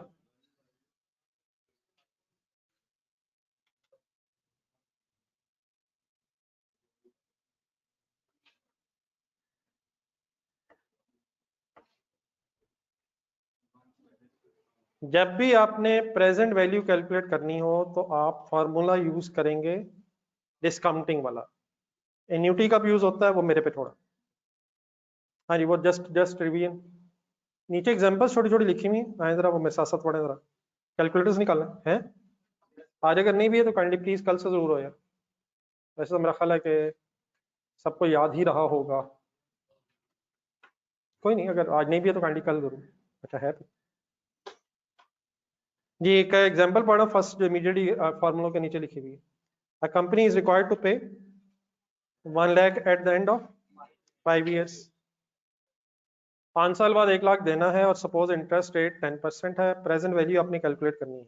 5 लाख क्या है, सॉरी 1 लाख क्या है, फ्यूचर वैल्यू। तो आज उसकी प्रेजेंट वैल्यू लेनी है। तरीका ये सिंपली ही होता है, फ्यूचर वैल्यू लें आप और डिस्काउंटिंग का फॉर्मूला अप्लाई करना है। बताएं कैसे लिखो। 1 प्लस 10% है, इसे सॉल्व करके लिखेंगे आप। तो कैलकुलेटर पकड़ें, फाइनल करने दोबारा रिवीजन करना है। 10% का मतलब है 10/100। तो जब सॉल्व करेंगे तो ये 0.1 बनेगा। प्लीज ठीक है। तो फॉर्मूले में लिखते हुए सॉल्व करके लिखना है। 10% मीन्स 0.1 हो गया। अगर ये 12% होता 0.12 हो जाना था, 15% होता। और अगर 8% होगा तो ये 0.8 नहीं होगा, वो 80% बन जाएगा। तो अगर ये 10 से कम हो जाए तो ये 0.909 0.08 चेक कर लें जरा। 8/100 तो ये 0.8 गलत हो जाएगा। 0.08 या 0.09 10 तक है तो ठीक है, 0.1 आगे है तो 0.12 वगैरह वगैरह। तो अगर 10 से कम हो जाए तो 0.098 वगैरह यूज होगा। सॉल्व करके लिखना है और देन -5 हो जाएगा 5 साल। कैलकुलेटर पकड़ें, यूज करें फिगर, सॉल्व करें। जी ऑनलाइन स्टूडेंट्स आप भी काइंडली पार्टिसिपेट करें। जी क्या आंसर आता है? 62092 क्या आया? प्रेजेंट वैल्यू है। वो लाख जो 5 साल बाद देना है, अगर 10% रेट है तो आज वो लाख 62,092 के बराबर होगा। इन्फ्लेशनरी फैक्टर्स की वजह से फ्यूचर वैल्यू ज्यादा होती है या प्रेजेंट वैल्यू? फ्यूचर वैल्यू ज्यादा होगी या प्रेजेंट वैल्यू? फ्यूचर वैल्यू ज्यादा होगी, प्रेजेंट वैल्यू। फ्यूचर वैल्यू में क्या होगा जो प्रेजेंट वैल्यू में नहीं है? फ्यूचर वैल्यू में इंटरेस्ट है जो प्रेजेंट वैल्यू में नहीं है। लाख में है, लाख 62,000 समथिंग के बन गए, ये प्रिंसिपल रह गया। ये 62,000 समथिंग सिंपली प्रिंसिपल अमाउंट है, वो फ्यूचर वैल्यू है जो विद इंटरेस्ट है। ठीक है। तो अगर आपने प्रेजेंट वैल्यू कैलकुलेट करनी है तो 1 + i - n फार्मूला जहन में आना चाहिए। नेक्स्ट लेकिन एग्जांपल में नेक्स्ट लिखा हुआ है कंपनी इज रिक्वायर्ड टू पे। सबको पता है कहाँ company is required to pay 1 lakh at the end of. अब सेंटेंसेस में कोई डिफरेंस है जो ऊपर पढ़ा था अभी? ऊपर क्या था नीचे क्या है? अब 1 lakh at the end of 5 year, 5 साल बाद बस 1 लाख देना है। अब क्या सिनेरियो बन गया? हर साल बाद 1-1 लाख 5 साल तक देना है। मींस फर्स्ट ईयर के एंड पे कितना देना है? 1 लाख। सेकंड ईयर के एंड पे, third year, fourth year and fifth year. ऊपर ये था कि बस 5वें साल के बाद, 5वें साल के बाद एक दफा अमाउंट देनी है। और यहाँ 1-1 लाख की अमाउंट 5 दफा हर साल के एंड पे करनी है। क्या इस केस में एन्युटी का, सॉरी डिस्काउंटिंग का फॉर्मूला यूज हो सकता है? मेरा ख्याल है सही रिवाइज कर लें जरा। डिस्काउंटिंग का फॉर्मूला अभी भी यूज हो सकता है। लेट्स अज्यूम अगर आज डेट है 1 जनवरी 2024, तो आप जरा पढ़ें, बाद में ये नोट कीजिएगा जो मैं कर रहा हूँ। तो पहला 1 लाख कब देना है? 31 दिसंबर 2024, फिर 31 दिसंबर 2025, 26, 27, 28। ये ठीक है डेट्स? तब इन रिस्पेक्टिव 1 लाख रुपीस की अगर आपने प्रेजेंट वैल्यू लेनी है तो पहला जो 1 लाख होगा 1 साल बाद, उसकी प्रेजेंट वैल्यू के लिए डिस्काउंटिंग का फॉर्मूला यूज हो सकता है। रेट वही 10% है शायद। बताएं कैसे यूज होगा? -1। ये आज से 1 साल बाद है। ठीक है। अगला बोल दें जरा। 1 लाख मल्टीप्लाइड बाय 0.1 -2, आज से 2 साल बाद, 3, 4 एंड 5। ऊपर ऐसे क्यों नहीं किया? ऊपर वाले एग्जांपल में वहां एक ही अमाउंट थी जो 5 साल बाद थी। यहाँ 5 अमाउंट्स हैं 1-1 साल के गैप में। एटलीस्ट मुझे कैलकुलेशन कर दें अगर आप नहीं भी लिख रहे क्यों आपके पास शायद लिखा भी हुआ है, सिर्फ डेट से डिफरेंट एज्यूम हुई हुई। मुझे जरा फिगर सॉल्व कर दें, ये करें प्लीज, ये ग्रिप होनी चाहिए, यही करना है, ये लीज के टॉपिक में यही होता है। पहला बताएं क्या आंसर आ रहा है, क्या मुझे राउंड ऑफ करके बता सकते हैं आप, प्लीज बता देंगे। ये ऑनलाइन स्टूडेंट्स 90909 बोलते रहे आगे, 8264513168। जो लोग अपने पेज से देख के बता रहे हैं वो एक बात कैलकुलेट कर लीजिएगा जरा, 62092। यहाँ तक ठीक है? हमने इन सारी अमाउंट्स की प्रेजेंट वैल्यू ले ली, और अगर मैं इसे टोटल कर लूं 379079, बताइए इस आंसर का मीनिंग क्या है?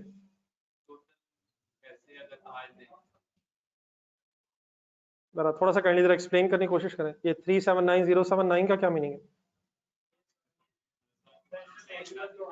वो 1 लाख जो 5 दफा अगले सालों में देना है, वो एक लाख जो 5 साल बाद 5 सालों में हर साल के एंड में देना है, उसकी आज प्रेजेंट वैल्यू है। ये 1 लाख की प्रेजेंट वैल्यू है 5 लाख की, लेकिन किस 5 लाख की? जो अगर फॉर एग्जाम्पल ये 5 लाख इकट्ठा देना होता तो 5 लाख इंटू 1 प्लस 0.1 माइनस 5, ये 5 लाख की प्रेजेंट वैल्यू तो है लेकिन उस 5 लाख की नहीं है। जो 5 लाख इकट्ठा देना है ये उस 5 लाख की प्रेजेंट वैल्यू है, जो 5 लाख हमने एक लाख करके 5 दफा हर साल के एंड में देना है। मेरे वर्ड्स प्लीज क्लियर हैं? ये 1 लाख की प्रेजेंट वैल्यू 379 नहीं आई है, ये उन 5 1 लाख की अमाउंट्स की प्रेजेंट वैल्यू 379 आई है, जिसे हमने एक साल के इंटरवल के बाद पे करना है। तो प्लीज क्या डिस्काउंटिंग का फॉर्मूला यूज हो सकता है? हो सकता है, लेकिन टाइम कंज्यूमिंग है। टाइम कंज्यूमिंग का मतलब हमें 5 वर्किंग्स करनी पड़ेंगी। अगर लेट्स अज्यूम ये 7 8 या 10 अमाउंट्स होती तो डिस्काउंटिंग का फॉर्मूला लग जाना था, लेकिन टाइम वेस्टिंग हो जाना था। तो एन्युटी का फॉर्मूला आप जरा देखें क्या है। एन्युटी का फॉर्मूला तब यूज हो सकता है अगर एक से ज्यादा अमाउंट्स हो, लेकिन वो अमाउंट सेम हो, और नंबर 3 उनका टाइम पीरियड भी सेम हो। एन्युटी का फॉर्मूला सिर्फ टाइम सेविंग के लिए है, लेकिन किस सिचुएशन में टाइम सेविंग वो कर सकता है? अगर एक से ज्यादा अमाउंट्स हो, अमाउंट्स लेकिन सेम हो, और उनका इंटरवल मींस अगर ईयर का गैप है तो ईयरली गैप हो, मंथली गैप है तो मंथली गैप हो। ये जो मैंने बोला आपके पास लिखा हुआ है, एक सेकंड जरा बोर्ड पे देखें। लेट्स अज्यूम अगर ये बीच में कोई एक अमाउंट 2 लाख की हो जाए, तो बताएं जो अभी मैंने बोला उसके मुताबिक एन्युटी यूज हो सकता है? एन्युटी का यूज होना है तो क्या होना चाहिए? एक से ज्यादा अमाउंट्स हो, नहीं एक से ज्यादा भी हो। अगर फॉर एग्जाम्पल 5 लाख की प्रेजेंट वैल्यू आपने लेनी है तो डिस्काउंटिंग लगाएंगे। एक अमाउंट की अगर आपने प्रेजेंट वैल्यू लेनी है डिस्काउंटिंग ही लगाएंगे। लेकिन अगर एक से ज्यादा अमाउंट्स हैं, हाँ सेम है, और उनका टाइम गैप भी सेम है, तो आप एन्युटी का फॉर्मूला यूज कर सकते हैं। लेट मी फिनिश एक सेकंड के लिए। एन्युटी का फॉर्मूला जरा ढूंढे अपने पास। क्या ये वाली वर्किंग जो इस वक्त हुई है एन्युटी के फॉर्मूले से हो सकती है? क्यों? एक से ज्यादा भी हैं, एक लाख है, और एक साल का गैप है। एन्युटी का फॉर्मूला यूज करने का तरीका ये होता है कि आपने एक अमाउंट उठानी है, एक इंस्टॉलमेंट की अमाउंट उठानी है। आप एन्युटी का फॉर्मूला काइंडली सब बोल दें जरा, देख के बोलना है, देख के बोल दें लेकिन याद कर लें जरा। 1 माइनस 1 प्लस 0.1 आ जाएगा, माइनस 5 इंस्टॉलमेंट्स हैं, और डिवाइडेड बाय 0.1 है। आंसर सॉल्व करें काइंडली कैलकुलेटर पे। Ignoring any rounding off, I hope के वैसे राउंडिंग ऑफ नहीं है फिलहाल, अप्रोक्सीमेटली आपका आंसर सेम आ जाएगा। तो टाइम सेविंग हो जाता है एन्युटी का फॉर्मूला यूज करना। किस केस में? अगर एक से ज्यादा अमाउंट्स हो, सेम हो लेकिन, और टाइम का गैप भी सेम हो, तो we can use formula of annuity rather than कि हम टाइम वेस्ट करें सिंपल डिस्काउंटिंग का फॉर्मूला यूज करके। ओके है प्लीज? पता चल गया एन्युटी कब यूज होता है? मेरा ख्याल है वर्किंग लिख लें जरा, कम से कम एन्युटी वाली जरूर लिख लें, बाकी तो आपके पास लिखी हुई थी।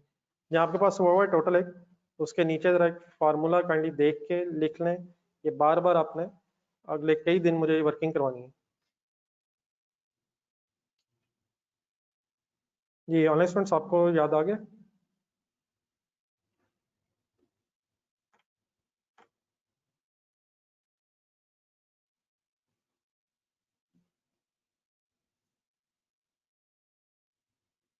एनी कंफ्यूजन बहरहाल?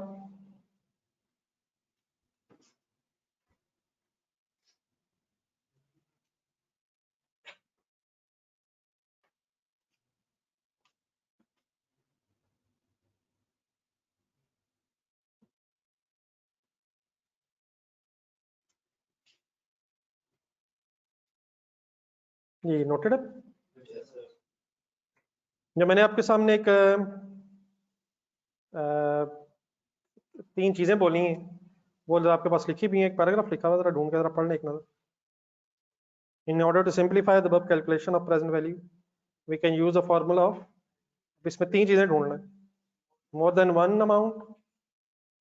However, this formula can be used if amounts are same and the time period between the amounts is constant. एक से ज्यादा हो, time period same हो और अमाउंट्स भी सेम अगर है, तो आप एन्युटी का फॉर्मूले से टाइम सेव कर सकते हैं।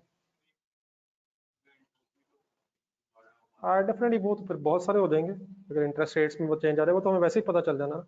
अगर इंटरेस्ट रेट्स अगर चेंज है तो इस फार्मूले में तो एक ही आ सकता है, तो वो तो फिर बहुत सी बन सकते हैं। चलो आगे चले, 2-3 एग्जांपल्स और कर लेंगे।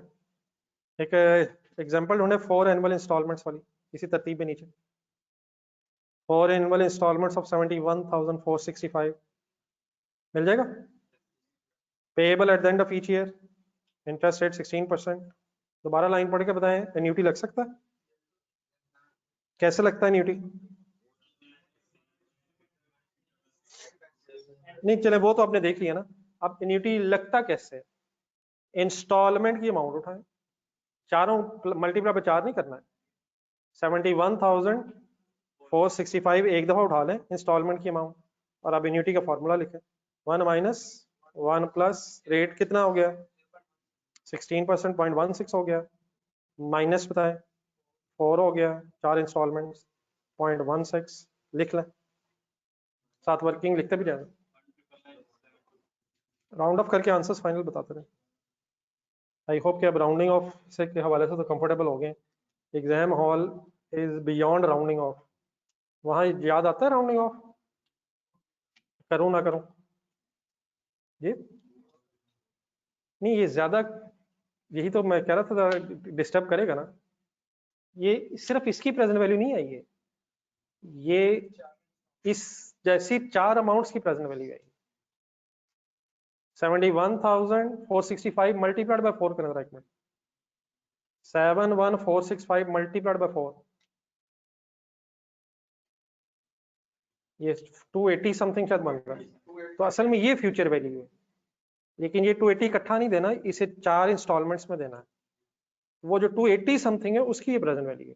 वो 280 जो 71,000 समथिंग की इंस्टॉलमेंट में 4 दफा पे होना है, वो सब 280 की आज प्रेजेंट वैल्यू 199 समथिंग आ रही है। सिर्फ एक अमाउंट की प्रेजेंट वैल्यू नहीं आई, ये इसकी 4 अमाउंट्स की प्रेजेंट वैल्यू है। क्लियर हो गया मेरे पास? क्या आंसर आ रहा है जी मेरा एग्जैक्ट? यही है 1,999,722।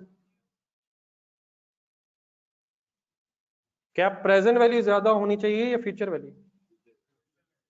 तो ये तो प्रेजेंट वैल्यू ज्यादा है, प्रेजेंट वैल्यू ज्यादा नहीं है 71,000। हाँ जी, ये हाँ जी असल चीज ये 71,465 की 4 इंस्टॉलमेंट्स की प्रेजेंट, जिसका टोटल 280 समथिंग बन रहा है। 280 समथिंग में इंटरेस्ट है, इस 199 में नहीं है। तो हम 280 की प्रेजेंट वैल्यू इकट्ठी क्यों नहीं निकाल लेते? नहीं वो नहीं, तो डिफरेंट क्यों आती है? अगर 4 साल बाद इकट्ठा देना होता, 280 4 साल बाद इकट्ठा देना होता तो वैसे होना चाहिए था, लेकिन ये 280 इकट्ठा नहीं देना, ये 280 4 इंस्टॉलमेंट में ईयर वाइज देना है। असल में कॉन्सेप्ट वही है, पहला जो 71,000 है वो -1 करके आंसर आना चाहिए था डिस्काउंटिंग लगा के, दूसरा -2 करके, तीसरा -3 करके, 4 करके, लेकिन वो टाइम वेस्टिंग था। हम एन्युटी का फॉर्मूला जो यूज कर रहे हैं, इससे जो आंसर आ रहा है ये उन 4 इंस्टॉलमेंट्स की अलग-अलग प्रेजेंट वैल्यू के इक्वल आ रहा है। अब क्लियर हो गया जी? कोई और कंफ्यूजन? नेक्स्ट एग्जांपल देखें जी। ऑनलाइन स्टूडेंट्स आप ठीक है? अब ये जरा थोड़ा डिफरेंस आ रहा है। 4 annual instalments of rupees payable at the, अब हो सकता है आपने अपनी किसी पुरानी स्टडीज में एन्युटी ड्यू, ऑर्डिनरी एन्युटी वगैरह सुना हो, सुने वर्ड्स, लेकिन यहाँ हमें जरूरत नहीं है। मैंने वैसे ही आपको सिर्फ इसलिए बताया कि कहीं जहन में ना आ जाए। सिंपली हमें किस चीज जरूरत है, हम यही फॉर्मूला हमारा अभी भी चल जाएगा। लेकिन अब सिर्फ हो क्या गया, पिछले एग्जांपल्स में क्या हो रहा था, एंड ऑफ द ईयर, ये बिगिनिंग ऑफ द पीरियड, सिर्फ शायद इतना का आइडिया होना चाहिए कि वो एरियर्स होता है। Arrears means end of the period और advance means beginning of the period. तो ये अब एन्युटी एडवांस है या एरियर्स में? अभी भी एन्युटी है वैसे, ये एक से ज्यादा अमाउंट्स हैं। ये कितनी है? पढ़ के नहीं, कितनी है? 4 है। सिमिलर है, टाइम गैप भी है, सिमिलर है, लेकिन सिर्फ डिफरेंस क्या है ऊपर वाली एग्जांपल्स और इसमें? वो हर साल के एंड में था, ये हर साल के शुरू में है। तो इससे फर्क क्या पड़ता है? एक सेकंड बोर्ड पे देखा। लेट्स अज्यूम आज डेट है, बताएं आज क्या डेट है? लेट्स अज्यूम 1 जनवरी, नहीं वो जिस ये पढ़ा होगा आपने कि हम 1 जनवरी, वैसे तो मतलब आज डेट तो 3 अप्रैल ही है। लेट्स अज्यूम, इससे पढ़ा कभी? लेट्स अज्यूम आज 1 जनवरी 20, या चलें ये जरूरी नहीं आज 3 अप्रैल है सर, 3 अप्रैल 2025 है। 2000 पहला किस दिन है? आज ही है, ऐसे ही है ना? क्या ख्याल है, क्या पहला 2000 आज ही है? ये किस साल का किस दिन है? नहीं, सही तरह नहीं, 2025 वाला नहीं है ना। अब जो डेट आपने लिखवाई, अब मैंने इसलिए नहीं लिख रहा था, फंस जाना आपने। 2 अप्रैल 2026 वाले दिन जो साल एंड होना है, ये उसके स्टार्ट में आज नहीं। क्लियर हुआ? नेक्स्ट डेट बोले, क्या लिखूं? 3 अप्रैल 2000। इस दिन जो 2000 लिख रहा हूं, ये किस साल एंड का है? 2 अप्रैल 2027 वाले साल का शुरू में है। अब क्लियर हो गया? इसी तरह डेट, नेक्स्ट डेट 3 अप्रैल 2027, 3 अप्रैल 2028, 4 है इसलिए 4 तक लिख रहा हूँ। ये जो आखिरी डेट मैंने लिखी, ये किस साल एंड की है? 2 अप्रैल 2029 पे जो साल एंड होना है उसके शुरू में। अब आज हम किस डेट पे खड़े हैं? इस दिन खड़े हैं हम प्रेजेंट वैल्यू लेना चाहते हैं इनकी। तो जो पहला 2000 है वो तो आज ही है, तो क्या उसकी प्रेजेंट वैल्यू 2000 रुपया ही है? तो इसकी प्रेजेंट वैल्यू तो 2000 ही है आज। क्या ख्याल है? बाकी कितनी अमाउंट्स रह गई हैं जिनकी प्रेजेंट वैल्यू अब लेनी है? ये समझ आता है? 3। क्या वो जो 3 है वो एक से ज्यादा है? एक से ज्यादा ही है यार, 3 एक से ज्यादा ही होती हैं। क्या वो सिमिलर है? क्या उनका गैप भी सिमिलर है? तो क्या उन 3 के लिए प्रेजेंट वैल्यू के लिए, उन 3 की प्रेजेंट वैल्यू के लिए एन्युटी लगा सकते हैं? डिस्काउंटिंग लगा सकते हैं? डिस्काउंटिंग लगा सकते हैं। जो इन 3 में पहला है उसमें -1 हो सकता है, -2 हो सकता है, -3 हो सकता है, लेकिन उससे टाइम वेस्ट होगा। हम उन अगली 3 की प्रेजेंट वैल्यू के लिए एन्युटी यूज कर सकते हैं। पहला अलहदा क्यों कर लिया हमने? क्योंकि उसकी प्रेजेंट वैल्यू तो सेम ही है। बाकी अब 3 अमाउंट्स हैं जिनकी हमने प्रेजेंट वैल्यू लेनी है एन्युटी के फार्मूले से। क्लियर है सारे? तो तरीका क्या है? इंस्टॉलमेंट की अमाउंट उठाएं, तीनों नहीं उठानी, 2000 उन इंस्टॉलमेंट्स में से एक इंस्टॉलमेंट की अमाउंट उठा लें। अब एन्युटी का फार्मूला बोल दें जरा, बोल दें सही तरह याद हो जाएगा। रेट बताइएगा क्या है? 0.1। अब माइनस बताएं, 4 क्यों नहीं? अब 4 इंस्टॉलमेंट्स की प्रेजेंट वैल्यू नहीं है, अब रिमेनिंग 3 इंस्टॉलमेंट्स की प्रेजेंट वैल्यू रह गई। अब प्लीज क्लियर है सारे? पहली की प्रेजेंट वैल्यू सेम आ गई, बाकी अब 3 इंस्टॉलमेंट्स रह गई जिनकी हमने प्रेजेंट वैल्यू फाइंड आउट करनी है। तो डिवाइडेड बाय 0.1। Any confusion? ये पिछली एग्जांपल अभी आपने सॉल्व की है 71,465 वाली, उसमें और इसमें डिफरेंस बताएं क्या है? नहीं, उसमें जो एंड पे है ना, तो एंड में होने का मतलब पहली में भी इंटरेस्ट है, यहां में शुरू होने का मतलब पहली एज इट इज है वो, उसकी प्रेजेंट वैल्यू सेम है। बाकी फिर 3 अमाउंट्स रह जाएंगी जिसकी आपने प्रेजेंट वैल्यू लेनी है। लेट्स अज्यूम ये 71,000 वाली अमाउंट्स भी एडवांस में होती हैं, आप क्या करते हैं? नहीं, पहला साइड पहला एज इट इज लिख लेते हैं और देन फिर -3 करके रिमेनिंग इंस्टॉलमेंट्स की प्रेजेंट वैल्यू आ जाती। मुझे आंसर बताना आप लोगों ने, कैलकुलेटर पकड़ा। अब जब मुझे आप आंसर बताएंगे तो क्या उस आंसर में पहला 2000 काउंट करेंगे? वो तो as it is present value ही है, बाकी 3 की जो प्रेजेंट वैल्यू आएगी वो उसमें ऐड होके फिर इन 4 इंस्टॉलमेंट्स की टोटल प्रेजेंट वैल्यू आ जाएगी 6974। Any confusion in my words? थोड़ा सा एक्सप्लेन करना वैसे हुआ आपके पास, लेकिन मेरे ख्याल नीचे जगह है, राइट साइड पे जहाँ जगह है वहाँ अपने हाथ से जरा डेट्स भी अगर ये वाली यूज कर। जी ऑनेस्ट स्टूडेंट्स, आप लोगों को सारा क्लियर हो गया?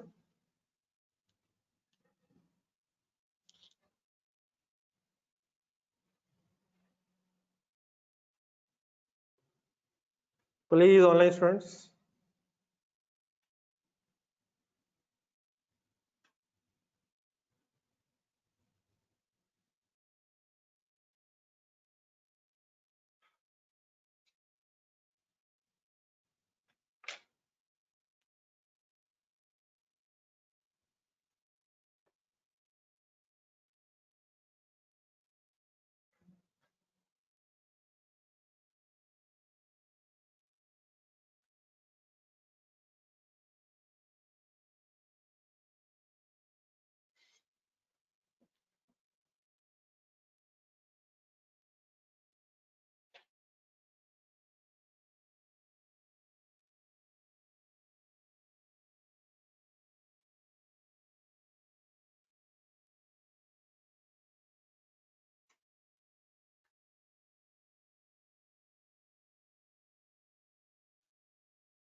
जी what is the summary of first page?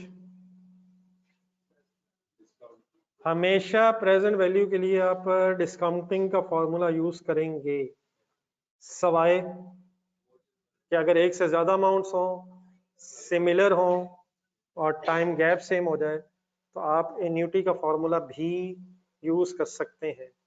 Done है सर?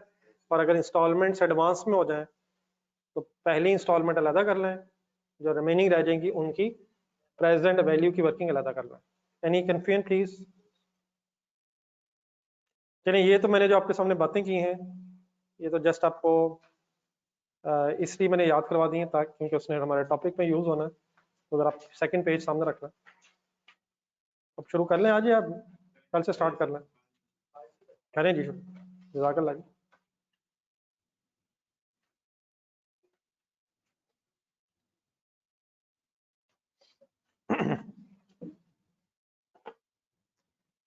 चले हम जरा लीज के कॉन्सेप्ट से शुरू करते हैं। तो इससे पहले कि जो आपके पास सेकंड पेज के स्टार्ट पे लिखा हुआ है उसको समझने के लिए जरा काइंडली 5 मिनट पहले बोर्ड पे जरा गौर से देखें। लीज का कॉन्सेप्ट क्या है? वैसे तो स्टैंडर्ड का रेफरेंस IFRS 16 है। What is lease? जी को आप बताएंगे लीज क्या है? कभी वर्ड सुना? इंस्टॉलमेंट। जी कोई और? रेंट और? सर वर्ड सुना है सर? क्वेश्चन मेरा साइलेंट है सर, लगता है कुछ ज्यादा ही साइलेंट। मैं बताता हूँ, मेरा ख्याल है पता सारा को है, अब गौर से देख के बताइएगा क्या मैं सही बता रहा हूँ। अच्छा लिखना अगर आपने होगा तो जरूर लिखिएगा, लेकिन एक मिनट पहले बात मेरी कंप्लीट होने दें। लेट्स अज्यूम कोई मिस्टर कोई ऐसे साहब हों जो क्लास में मौजूद ना हो,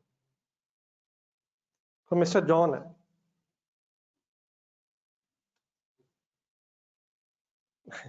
आई होप नहीं कोई मैं ऐसी बात ना कह दूं तो किसी से पर्सनल हो जाए। तो जॉन साहब है, जॉन साहब चाहते हैं कि वो होंडा कार चलाया करें,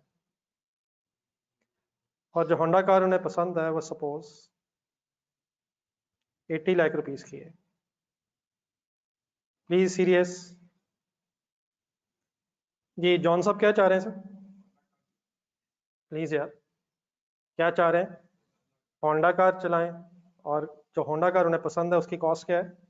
80 लाख रुपए। एक सीधा तरीका तो क्या हो सकता है कि जॉन साहब अपनी इस ख्वाहिश को कैसे पूरा कर सकते हैं? 80 लाख रुपए जेब में रखें, किसी शोरूम पहुंचे, पेमेंट करें, गाड़ी लें, अल्हम्दुलिल्लाह रब्बिल आलमीन करें, गाड़ी चलाएं। लेकिन मिस्टर जॉन के पास पैसे नहीं है। लेकिन क्योंकि मिस्टर जॉन की फैमिली में उनके किसी कजन ने होंडा कार ले ली है, तो देर फॉर अब मिस्टर जॉन की नाक का इशू है। डॉक्टर के पास जाया गया तो उसने कहा, डॉक्टर साहब ने कहा इसका कोई इलाज नहीं हमारे पास, इसके लिए आपको अपने यहाँ चेंज करना है। लेकिन जो यहाँ चेंज ना कर सके उन लोगों के लिए बैंक्स ये फैसिलिटी देते हैं कि गाड़ी भी ले लें, और पैसे अगर इकट्ठे नहीं है तो कोई नहीं है, हम आपके हैं, इंस्टॉलमेंट्स में दे दीजिएगा। लेकिन हम आपके इतने भी नहीं हैं कि हम बस 80 लाख लेंगे, हम थोड़ा सा ज़्यादा भी लेंगे, क्योंकि आप आज चीज़ लेके जा रहे हैं और हम पैसे इंस्टॉलमेंट्स में लेंगे। मेरी बात समझ आ गई? तो बैंक्स लीजिंग फैसिलिटी प्रोवाइड करते हैं। उसका मतलब ये होता है कि लेट्स अज्यूम अब मिस्टर जॉन को गाड़ी चाहिए, पेमेंट अगर वो नहीं कर सकते या नहीं करना चाहते तो किसी बैंक को अप्रोच करेंगे, बैंक्स या लीजिंग कंपनीज।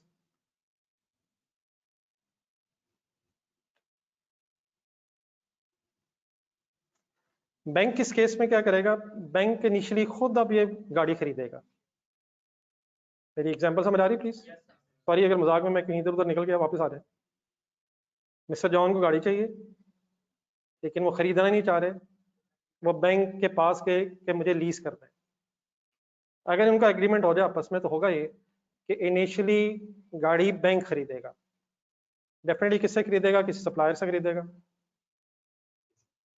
और किसके पैसे जाएंगे? बैंक के जाएंगे। गाड़ी इनिशियली किसके नाम होगी? बैंक के ही नाम होगी, डॉक्यूमेंट्स में बैंक के नाम होगी। बैंक वाले क्या एंट्री करेंगे? Card debit, cash credit. और अगर कैश या बैंक मतलब अपने कैश में से पैसे देंगे या अपने बैंक में से देंगे, अपने बैंक अकाउंट में से बैंक वाले, तो कैश चले, कार्ड डेबिट, कैश क्रेडिट। कितनी गाड़ी मिलेगी ना? कितने की मिलेगी सर? जितनी इस वक्त मार्केट में होगी, 80 लाख। ये इस वक्त प्रेजेंट वैल्यू होगी। अगर इस वक्त आप खरीद रहे हैं मार्केट वैल्यू पे मिलेगी। मार्केट वैल्यू ही फेयर वैल्यू होती है। जब खरीद लेंगे तो यही कॉस्ट होती है। सोच रहे हैं, सोचना बहुत कुछ बोला हमने। यही कॉस्ट है जो मार्केट वैल्यू के बराबर होगी। कमर्शियल ट्रांजैक्शन है, बैंक ने खरीदी, नाम बैंक के होगी, लेकिन किसके लिए खरीदे? बैंक जैसे ही परचेज करेगा ये गाड़ी फिजिकली हैंड ओवर हो जाएगी मिस्टर जॉन को। नाम उसके नहीं होगी, नाम बैंक की रहेगी। इस्तेमाल करके बेनिफिट्स कौन लेगा? ऐसे ही होगा। अगर ये सब कुछ ऐसे ही हो जाए जो फिलहाल मैंने बताया, तो इस केस में जो बैंक होता है, लीज एग्रीमेंट अगर हो जाए तो बैंक को कहते हैं लेसर, लेसॉर। दो पार्टीज इन्वॉल्व होती हैं लीज कॉन्ट्रैक्ट में। जो एसेट खरीद के हैंड ओवर करता है वो लेसर है, और जो यूज करके बेनिफिट्स लेता है वो लेसी कहलाता है। There are two parties involve in the lease agreement, lessor and lessee. Use कौन कर रहा है? लेसी। और परचेज कौन करता है? लेकिन ड्यूरिंग द लीज टर्म, तो ये लीज का एक टाइम पीरियड होता है 3 years 5 years। तो उस लीज टर्म में लेसी लेसर को इंस्टॉलमेंट्स में पेमेंट करता है। इंस्टॉलमेंट्स में पेमेंट करता है, जिसे इंस्टॉलमेंट भी कहते हैं, रेंटल्स भी कहते हैं। लेकिन वो इंस्टॉलमेंट में सिर्फ अब प्रिंसिपल अमाउंट नहीं दे रहा होगा। इस केस में प्रिंसिपल अमाउंट कितनी है? 80 लाख। तो सिर्फ प्रिंसिपल नहीं दे रहा होगा, बैंक या लीजिंग कंपनी फिर प्रिंसिपल प्लस इंटरेस्ट भी नहीं। तो let's assume for sake of discussion 80 lakh principal था, बैंक ने इसमें 5 लाख रुपीज ऐड किया, टोटल अमाउंट बन जाएगी 85 लाख। और लेट्स अज्यूम डिवाइडेड बाय 60 ज़्यादा हो जाएंगे, चले 5 साल कर लेते हैं। कैलकुलेटर पकड़े, एक सेकंड कैलकुलेटर पकड़े। अब ये 60 मंथली इंस्टॉलमेंट्स बना रहा हूँ मैं 5 साल में, हर साल 12 महीने, तो 5 साल में 60 महीने, अप्रोक्सीमेटली 14667 इंस्टॉलमेंट पर मंथ हो जाएगी। अब ये मंथली भी हो सकती है, क्वार्टरली भी हो सकती है, डिपेंडिंग अपॉन द एग्रीमेंट। 5 साल जरूरी नहीं है, 3 साल भी हो सकती है, 4 साल भी हो सकती है। तो depending upon the agreement of the lessor and lessee, lease term can be different according to the situation. तो इंस्टॉलमेंट्स में एक इंस्टॉलमेंट की जो अमाउंट है 141, जरा फोकस करें जरा, इस 141 में कोई प्रिंसिपल है, इसमें कोई प्रिंसिपल अमाउंट भी है और साथ इंटरेस्ट भी फिर साथ साथ पे होगा ड्यूरिंग द लीज टर्म। जो भी लीज का टाइम पीरियड है 60 महीने, इसमें लीगली नाम बैंक की ही रहेगी। बैंक नाम इसलिए शायद ट्रांसफर नहीं करेगा कि अगर कभी लेसी डिफॉल्ट करे, पैसे टाइम पे ना दे, तो बैंक कह सकता है कि मेरा एसेट वापस करे। And of the lease term, अगर लीज टर्म एंड हो तो उसमें भी समटाइम्स एग्रीमेंट में लिखा होता है कि लेसर लीगल ओनरशिप भी ट्रांसफर कर देगा, मींस नाम भी ट्रांसफर कर देगा। लेकिन ये भी कोई जरूरी नहीं होता है। अगर आप लोगों ने कोई लीज के बारे में सुना हुआ है तो आपने नॉर्मल लीजेस में यही सुना होगा कि eight the end of the lease term ownership transfer हो जाती है, लेकिन ये हमेशा कंपल्सरी कंडीशन नहीं। तो वो इंशाल्लाह फिर उसमें जो जो कंडीशन है वो मैं खुद डिस्कस करता हूँ। What is the simple concept of lease? There are two parties involve. कौन कौन सी? Laser and Lesi. कौन होता है लेसी अपने वर्ड्स में? जो लीज करवाता है और इस्तेमाल करना होता है। लेसर कौन है? जो खरीद के हैंडओवर करता है। इंस्टॉलमेंट्स कौन किसको देता है? लेसी लेसर को इंस्टॉलमेंट्स में पेमेंट कर रहा होता है। उन पेमेंट्स में जो इंटरेस्ट है वो लेसी का एक्सपेंस है और लेसर की इनकम। यहाँ तक जरा नोट कर लें, चाहे पेज के स्टार्ट पे लिखना या पेज के नीचे जरा ज्यादा जगह शायद।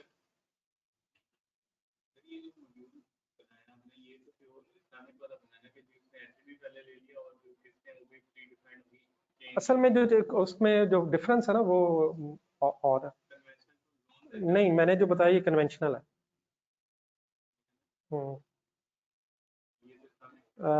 नहीं नहीं, उसकी टर्म्स एंड कंडीशंस और होती हैं। बुक्स में जो है वो कन्वेंशनल है, वो उसके इस्लामिक स्टैंडर्ड्स और है, इस्लामिक अकाउंटिंग स्टैंडर्ड्स।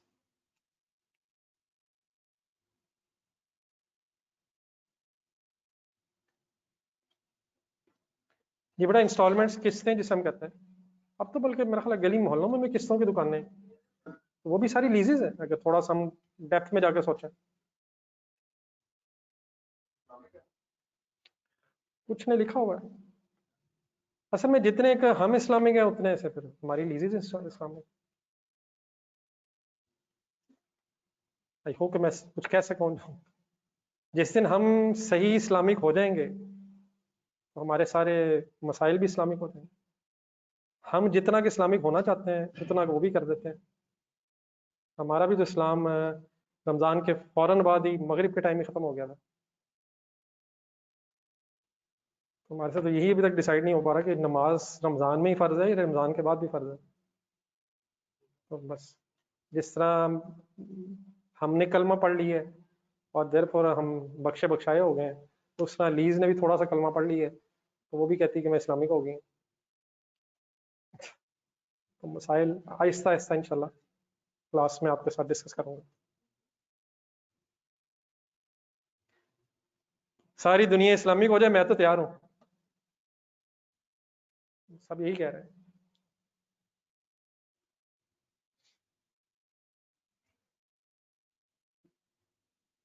लेकिन हमारे इसमें बच्चों का कोई कसूर नहीं है, ये हमारा कसूर है। हमारा मीन्स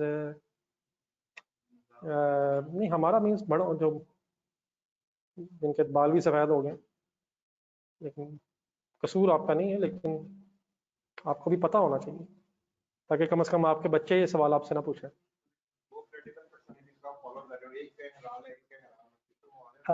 इसकी सिंपल सी एग्जांपल ये है कि जिन चीज़ों में हमारा इंटरेस्ट डेवलप हो जाता है ना, मतलब इंटरेस्ट वो वाला नहीं, मतलब इंटरेस्ट शौक। सीए का स्टूडेंट जो है ना, उसे सीए ने भी बड़ा कुछ समझा दिया है। सीए का स्टूडेंट कभी ये नहीं कहता कि अकाउंटिंग पढ़ाने वाला एक टीचर मिस्टर एक्स भी है, अकाउंटिंग पढ़ाने वाला एक टीचर मिस्टर वाई भी है। ये कुछ कह देता है, वो कुछ कह देता है।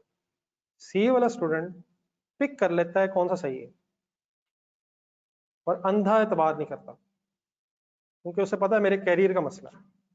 ये मैंने सही बोला? आपको हर टीचर के बारे में पता चल जाता है ये क्या कर रहा है। ये मैं, मेरा ख्याल है बिल्कुल सही कह रहा हूँ। सिमिलरली अगर जिस दिन दीन मेरा शौक हो गया, उस दिन मेरे से कोई नहीं बच सकता। उस दिन मुझे भी पता चल जाना कौन मेरे साथ क्या कर रहा है, मेरी आखिरत का मामला। लेकिन इस वक्त वो टिकटॉक हो गया, दीन भी 5 मिनट की क्लिप बन गया, वीडियो बन गया, मजाक बन गया, शुगल बन गया। वो देखा की कितना उन्हें छा गया, उनके दीन ये बन गया, तो इसलिए फिर यही शुगल बन गया। क्या काउंटिंग के लेक्चर्स यूट्यूब पे अवेलेबल नहीं है? तो आप यहाँ क्या करने आए? नहीं नहीं, मतलब पहले मैं, ये तो फिर बदकिस्मती है मेरे पास आ गए। नहीं, बस सीरियस नोट पे एक बात कर रहा हूँ, क्या लेक्चर्स यूट्यूब वगैरह पे अवेलेबल नहीं है? नहीं मतलब जस्ट एक सेकंड के लिए, तो आप वहां से क्यों नहीं लेते? क्योंकि इल्म ऐसे नहीं दिया जाता है। वो जो वहां से लेते हैं वो फिर अगली दफा दोबारा पढ़ते हैं। देखे होंगे आप लोगों ने। अगर किसी ने डॉक्टर बनना है तो क्या डॉक्टर्स के भी लेक्चर्स अवेलेबल होंगे? होंगे। लेकिन कभी ये डिसाइड नहीं करते कि चलो यार यूट्यूब पे है, तो पैसे दे दे के मेडिकल कॉलेज वगैरह में जाते हैं। दीन कहाँ से सीखना चाह रहे हैं? जो ज्यादा शुगल होगा हम कहते हैं ये दीन है। शुगल मजाक, अब तो रमजान में तो और ज्यादा हुआ ना, बड़ा मजा है रमजान में, तो वो भी है वो भी है। देखा उन्हें की कीता है। जब अगर दीन सीखना है तो यूट्यूब पे तो नहीं सीख सकते, या मीडिया पे उन लोगों से तो नहीं सीख सकते जो बाकी 11 महीने कुछ करते हैं और एक महीने वो कुछ बन जाते हैं। तो जिस दिन दीन प्रायोरिटी हो जाएगा, जिस दिन सीए प्रायोरिटी हो जाएगा, आप सोचेंगे प्रायोरिटीज बदलेंगी, उस वक्त चीजें ठीक होंगी। लेकिन 5 मिनट की क्लिप में तो नहीं होता ना। आप देखें, हमें 4 महीने काउंटिंग पढ़नी है, फिर कोई आपको FA2 समझ आनी है, अकाउंटिंग नहीं। पहले आपको इंट्रो पढ़नी है, FA1 पढ़नी है, फिर फाइनल में टाइम देना है, फिर प्रैक्टिस करनी है, फिर आप कह सकते हैं सारी नहीं कुछ रीजनेबल आ गई है। और हम 5 मिनट के क्लिप में और फिर सीखना नहीं चाहते, सीख लिया है और अब मैंने फतवे भी देने हैं। तो ये हो रहा है। ये बेटा 5 लाख, ये मैंने अज्यूम किया है कि इंटरेस्ट ऐड हुआ है। 80 लाख क्या है? 80 लाख क्या है? 80 लाख क्या है? लेकिन महाराज से बात को जरा बस खत्म करते हैं ये। लेकिन इसका ये अल्लाह करे ये बेनिफिट जरूर हुआ है कि एटलीस्ट पता चलना शुरू हो गया कि ये भी चीज़ है। वरना शायद अगर मैं एक जनरेशन पीछे चला जाऊं तो हमारी तो जिंदगी में हमने वर्ड भी नहीं सुना होता था दीन भी कोई चीज़ है। वो ठीक है कि इसकी नेगेटिविटीज अपनी जगह है, लेकिन कम अज कम दीन भी कुछ है, ये कम अज कम सुनाई तो देता है कहीं। तो एटलीस्ट अल्लाह करे बस नेक्स्ट स्टेप अब यही है कि ये अवेयरनेस हो जाए कि दीन जिंदगी का हिस्सा है। ये कोई ऐसे नहीं कि दीन और है दुनिया और है। हमने शायद जो फेज देखी थी दुनिया की, उसमें तो दीन की बहस ही नहीं होती थी, बात ही नहीं होती थी। बस दुनिया दुनिया है, दीन है ही नहीं बस। लेकिन बहरहाल अब डेफिनेटली इसकी नेगेटिविटीज भी अपनी जगह है। चले, मेरे ख्याल है अभी इस वक्त इस शॉर्ट सी डिस्कशन में इतना काफी है जी। बेटा 5 लाख क्लियर हो गया कैंडी? ये 80 लाख क्या अज्यूम किया था मैंने और 5 लाख क्या अज्यूम किया था जी? 80 लाख 50 कॉस्ट थी और 5 लाख इसको ऐड करके टोटल अमाउंट बनाई मैंने, और डिवाइड बाय 60 क्या था? 60 क्या divide by number of installments, ये लिखना जरा।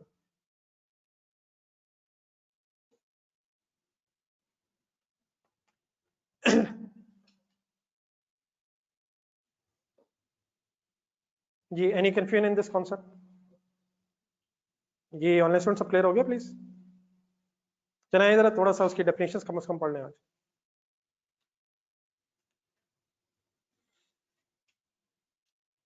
आज पेज नंबर 2 सामने रखना जरा।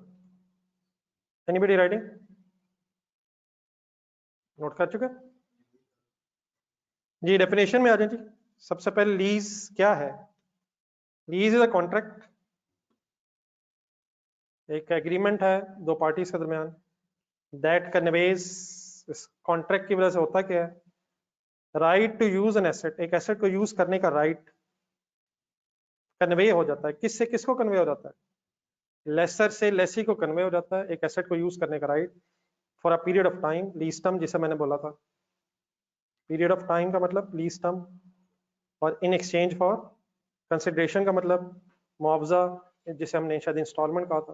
तो लीज में क्या होता है, एक एसेट को यूज करने का राइट लेसर से लेसी को कन्वे हो जाता है कुछ अरसे के लिए, और उस अरसे की कंसिडरेशन कौन किससे लेता है, लेसर लेसी से लेता है, और vice versa means lessee lessor को देता है। आई होप कि क्लियर होगी।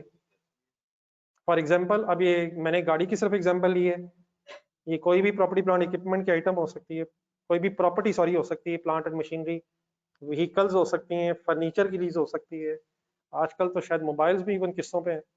तो हर चीज ही लीज पे ली जा सकती है। There are two parties involve, कौन कौन सी है जी, लेसर क्या करता है, ये right to use of an asset provide करता है, बस इसमें मेन वर्ड्स हैं, बाकी ऊपर वाली डेफिनेशन ही है, और लेसी ऑब्टेन करता है, एसेट को यूज करने का राइट प्रोवाइड करता है लेसर, और एसेट को यूज करने का राइट ऑब्टेन करता है lessee from the lessor. Any confusion पढ़ने जरा एक नजर, डेफिनेटली रट्टा नहीं लगाना, कोई जरूरत नहीं है ऐसे डेफिनेशंस को रट्टा लगाने की, लेकिन एक आइडिया होना चाहिए। पढ़ लें जरा वर्ड, कोई वर्ड ना समझ नहीं समझ आ रहा तो बता दो।